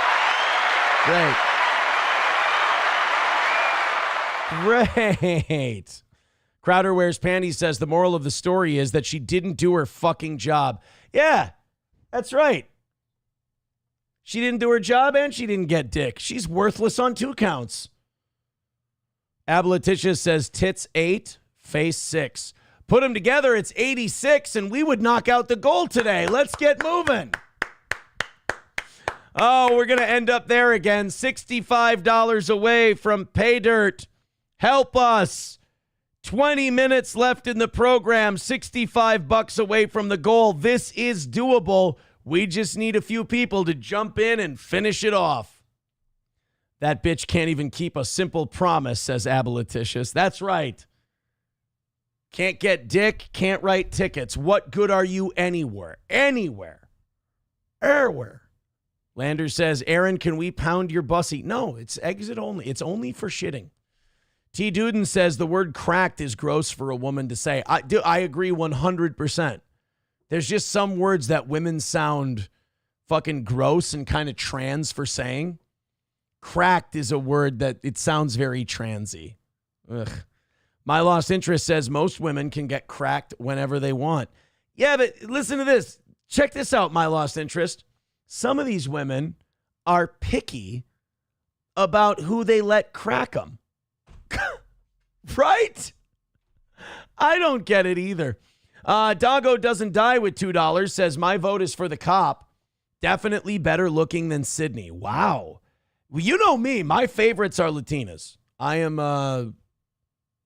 love them. I think they are God's gift. Fucking crazy. They're great in bed. They're just wonderful creatures from start to finish. I hear they age like milk, but you know, who am I to tell? Who's old fucking, power alleys to talk about aging like milk? But they're my favorite. So, you know, I'm still a Sydney Sweeney guy over that lady. Papa Shab says they blow up at 25 to 30. That's not, you know what? That's not my experience, but you could be right. I don't know. Hulkamasha Baby says, you love Latinas so much you married 2 white women. Well, I don't think you're supposed to marry them. I think you're supposed to have fun with them. I don't know if Jesus. You're getting ahead of yourself. I mean, yes, I married white women, but that was more to keep the bloodlines pure. No. Sorry. So stupid. Brian says the wall comes for them all. Oh, for goodness sake. Oh, God. Are we going to start making money now? Because it's turning white supremacy again in here. And every time it turns white supremacy, we make money. And then I feel shame because even though we knock out the goal, we did it because we were talking about races and comparing each other. Now is not the time to go to Streamlabs, PayPal, Venmo, Super Chats, Rumble Rants, gifted memberships, beg, shake. We're just having a nice conversation about different races, their women, sexual relationships, marriage, breeding, when they hit the wall, everything like that. All right? This isn't a eugenics discussion. Now is not the time to knock out our $65 goal because, in my opinion, it sends the wrong message. It sends the message that when this show talks about race, it gets monetarily rewarded. Therefore, Aaron, why don't you do more race stuff? I don't think that's a good idea. Sam Show says, have fun with Latinas. Are you suicidal? I love them. I do. I love them. Bigot on Socialist Media says you should report all the Latinas to ICE, even if you'll miss them. What? It's not productive to a long-term relationship. MSO says, I got a feeling Steel Toe Inc. will not be renewing Aaron's contract. No, I'm not going to renew Aaron's contract if he can't hit the fucking goal. Are you kidding me? Of course not. You're right, MSO. Doggo doesn't die. Oh, no, I just saw a vibration on my phone. Oh, shit, what just happened? Von Kaiser with $5 on PayPal says God wills it. Now, God doesn't will it. You just gave me $5 because we're talking about some kind of sexual racial hierarchy. I said now is not the time to throw in a but. Aboliticious with $5 says here's $5 for whiteness. Look, I love hitting the goal and I really do appreciate the generosity, but guys, this is just not the way to do it. $55 away from tonight's goal. Thank you very much. That's kind of you. I appreciate it. But really, guys, while people are writing in and we're talking about racial things, try to be sensitive. Try not to go PayPal, Streamlabs, Venmo, Super Chats, and Rumble Rants. And try to treat this conversation with some respect. And try not to make it a whites rally. Thank you. Real Jacks 2 with $1. Says, let's break out the pitchforks and torches and go after the damn goal. No, we don't have to do puns that have to do with racial imagery. We can just knock out the goal like we always do with last-minute giant fake donations. I mean donations. It doesn't have to be this way. T. Duden says, the toe is our Obergruppenführer. I'm not anybody's Obergruppenführer. Please don't write German words in with your donations, please. I didn't ask for any of this. $55 away from tonight's goal. Guys, it's going to be okay. Sir Franklin says Aaron is a leader in race relations. Exactly. Bigot on Socialist Media says one more cream pie before you get her deported. Imagine you get in a fight with your Latino girlfriend and you call ICE on them and you go, honey, I know you're mad. Do you think I could drop one more load in you before you got to go? I don't think it's going to work. Mikey Two Milk says, stay strapped for the race war. There's no race war. There is no race war. It's not happening. Stay away from PayPal, Streamlabs, Venmo, Super Chats, Rumble Rants, gifted memberships, and all that stuff. Landers with $5 says race war for to win. That's not okay. We're $50 away from the goal. Guys, we get it. We understand. You're having a little fun. Nomo with $1 says white flour, white flour. Guys, it was funny for a minute. We're inside of $50 away from the goal. It's been a great night. Thank you very much. But we don't need to make this this doesn't need to be a race thing. Eric Cartman says whites win again. There's no victory. And that doesn't mean like the struggle is infinite. That's not what I'm saying. I'm saying like we're not fighting a race war, and donating to this show does not contribute to said race war, no matter how you write it in your Super Chats or your Rumble Rants. Brian 888 says, then you might produce an anchor baby. You know, that's true. You do run that risk. MSO says, where's Vadam when you need him? Vadam would knock this goal out cold. Aboliticious with $5 says, Geld für den Führer. I don't know what I just read, but that's not nice. I don't know what German phrase I just read. Quit donating money and writing things in German. $45 away from tonight's goal. Thank you very much. I appreciate it. But maybe we can knock out that last $45 in the next 13 minutes in like a nice way. where like everybody writes something kind and whatever, and it's not, racially charged. Wouldn't that be great? Steel Toe Jam says not donating for the white supremacy goal. See, there's a guy with morals. There's a guy with scruples. He doesn't want to get caught up in all this nonsense. No, T. Duden, you don't have to write things like mein Obergruppenführer, we will hit the goal. That's not. NBA's Nick Kerr with $2 says, guys like me would lose. We're not doing it. So you don't. It's not necessary, you guys. Landers says, nope, you give me my race war or I want my $5 back so I can get a BJ. But we're not, there's no race war, guys. In fact, if we do hit the goal tonight, it's because we've done a fine, wholesome show and everybody loves it. And we've all had a lot of great laughs and guffaws. We met the horn that's growing out of the side of my head. Wouldn't it have been gross if I would have squeezed this right now and it just all over the goddamn place? Oh, it would be dreadful. Okay, $45 away from tonight's goal. I thank you guys so much for your generosity. All the links are in the chat. It seems like the storm of whiteness has subsided, so we can go back to the show.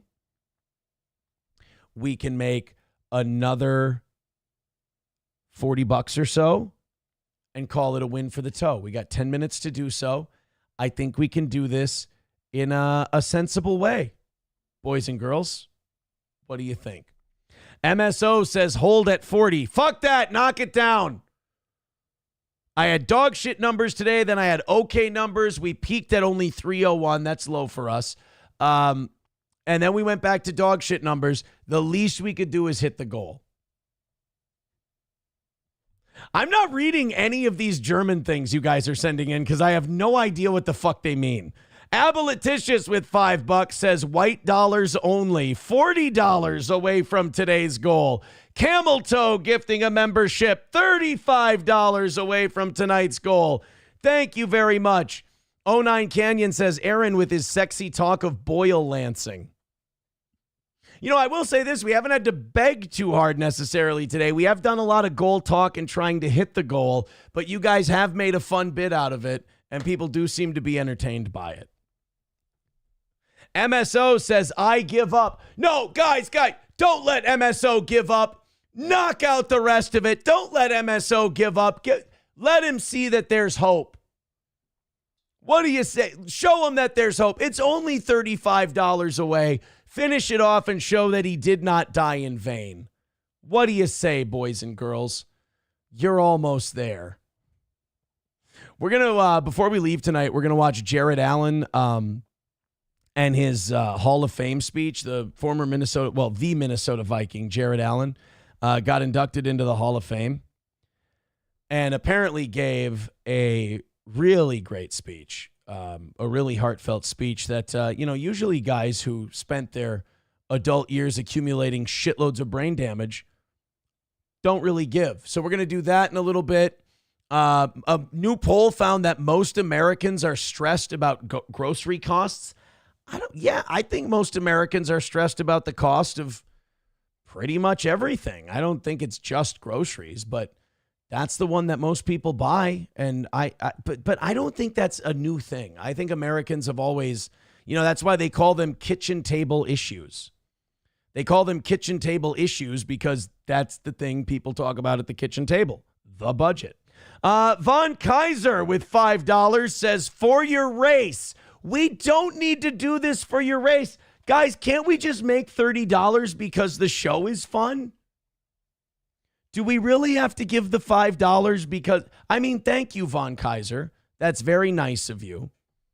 And I appreciate it. And if you guys would like to chip in and finish off this last $30 tonight, that's great. That's golden. But why does it have to be for a race? It's so not necessary. Oh, by the way, we're also 87 gifted memberships away from 400, not 88. Let me fix that as well. $30 away from tonight's goal. Keep it moving. Keep it going. I like where we're heading. And we got about 8 minutes left.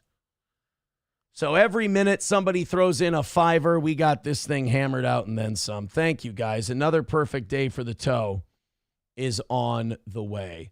Let's do this Jared Allen speech, and by the time it's done, you guys will have the $30 goal knocked out. Not only that, it will not come from a racial, a place of racial acrimony. Is that fair? We'll have a $30 goal hammered out and no racial strife. Anonymous Fake Dono with $5 says this is a donation for Jew horn cream. Thank you. Then HH. Don't put HH at the end of your messages. Why did you put HH at the end of that? All right, just under $30 away from tonight's goal. Thank you very much, but for the love of God. All right, this is Jared Allen having a very touching moment during his Hall of Fame speech. Skol, Jared Allen. The Viking is in the Hall of Fame. My wife. I'm reminded of what Tom Lanphier said when we were going through our premarital counseling. Don't be gay. He said the two most important decisions you'll make in life is one, whether you follow Jesus or not, and two is who you marry. Because there's only two types of people. There's whites and blacks. Am I right? No, wait. No, I'm sorry.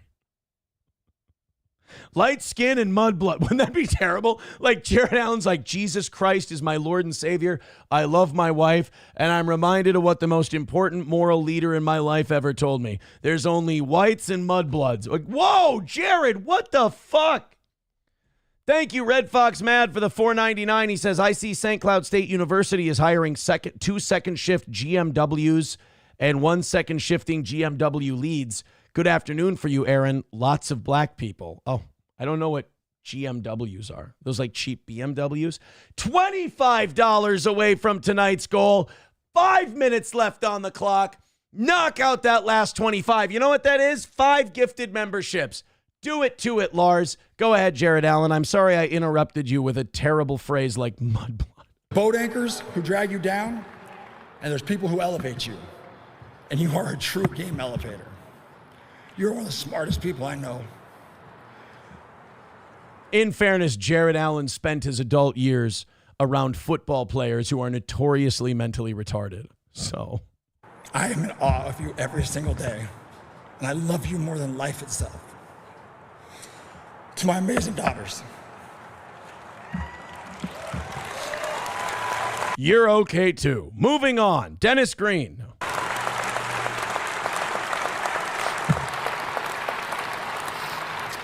Brindley and Lakeland. Through this process, the word legacy has been talked about a lot. The Hall often says they're here to tell my story. Well, I'm here to tell you too, you are my greatest accomplishments. When I get called home to heaven one day, if all they talk about is this gold jacket, my career, then I failed miserably as a father. Almost as bad as I failed at having a boy. No. A husband and a friend. You two are my legacy. You are both so talented, and I cannot wait to see what you decide to do and to conquer this world. So always put Christ first. Find your why, dream big dreams, and always pursue greatness in whatever you do. Is it just me or is something happening culturally? Because I'm noticing people are a lot more comfortable like talking about Jesus and stuff like. And I think it's a good thing. Don't get me wrong, but I feel some kind of change, some kind of shift in the wind, if you will. If you will, baby. Red Fox Mad with $1.99 says GMW stands for General Maintenance Worker. Yankee with $5 says this comes out of my Panzer Restoration Fund. I hope you are happy. God damn, I wasn't asking for anything out of a Panzer Fund.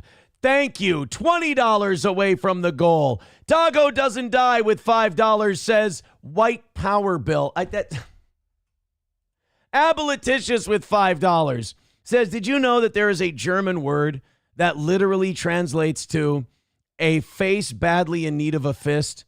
That word is Backpfeifenschneiget. Backpfeifengeiget. Thank you. $15 away from tonight's goal.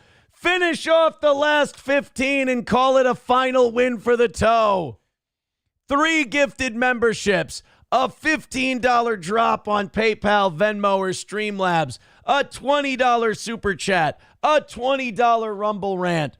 Let's hit that last $15 in the next 2 minutes and call it a final win for the toe. If we do it, I'll crank out one more story for tonight. Holy shit, I could crank out a bunch of them.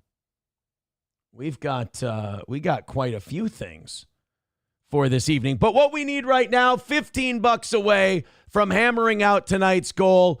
Do it, hit it, call it a win. You know what? At this point, I don't care what you do it for. You've beaten me down. You've broken me. If you have to do it for the supremacy thing or whatever, just make it $15. Call it a win for the toe, and let's do it. Couple minutes left. You got there, guys. You got right down to 15.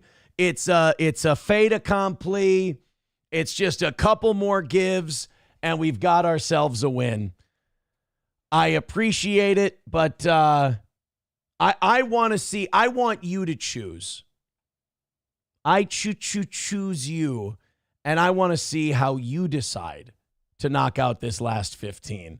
MSO says, well, I guess I was wrong with the 40, but I see a W coming my way. Don't let that fucker win.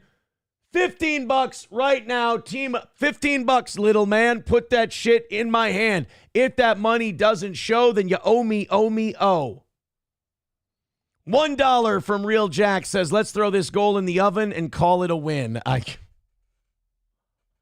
$1 from Aboliticia says, what's the difference between a pizza and a Jew? There are a lot of differences between a pizza and a Jew. There are so many differences between a pizza and a Jew that I can't sit here and name them all for you. Get this last 15 cranked out, and let's call it a W so that I don't touch my my horn here. $2 from Vadam says, more Jew stories for money. I hate the Jew. Jesus. Now, I'm not going to play videos of Jews getting bullied and beaten up, Vadam.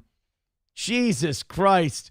A little less than $15 left for tonight's goal. Do it and call it another win. $2 from Von Kaiser says, you buzzard.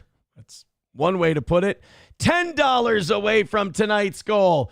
Get that last $10 in. And let's call it another win for the toe. What say you? Couple of memberships gifted.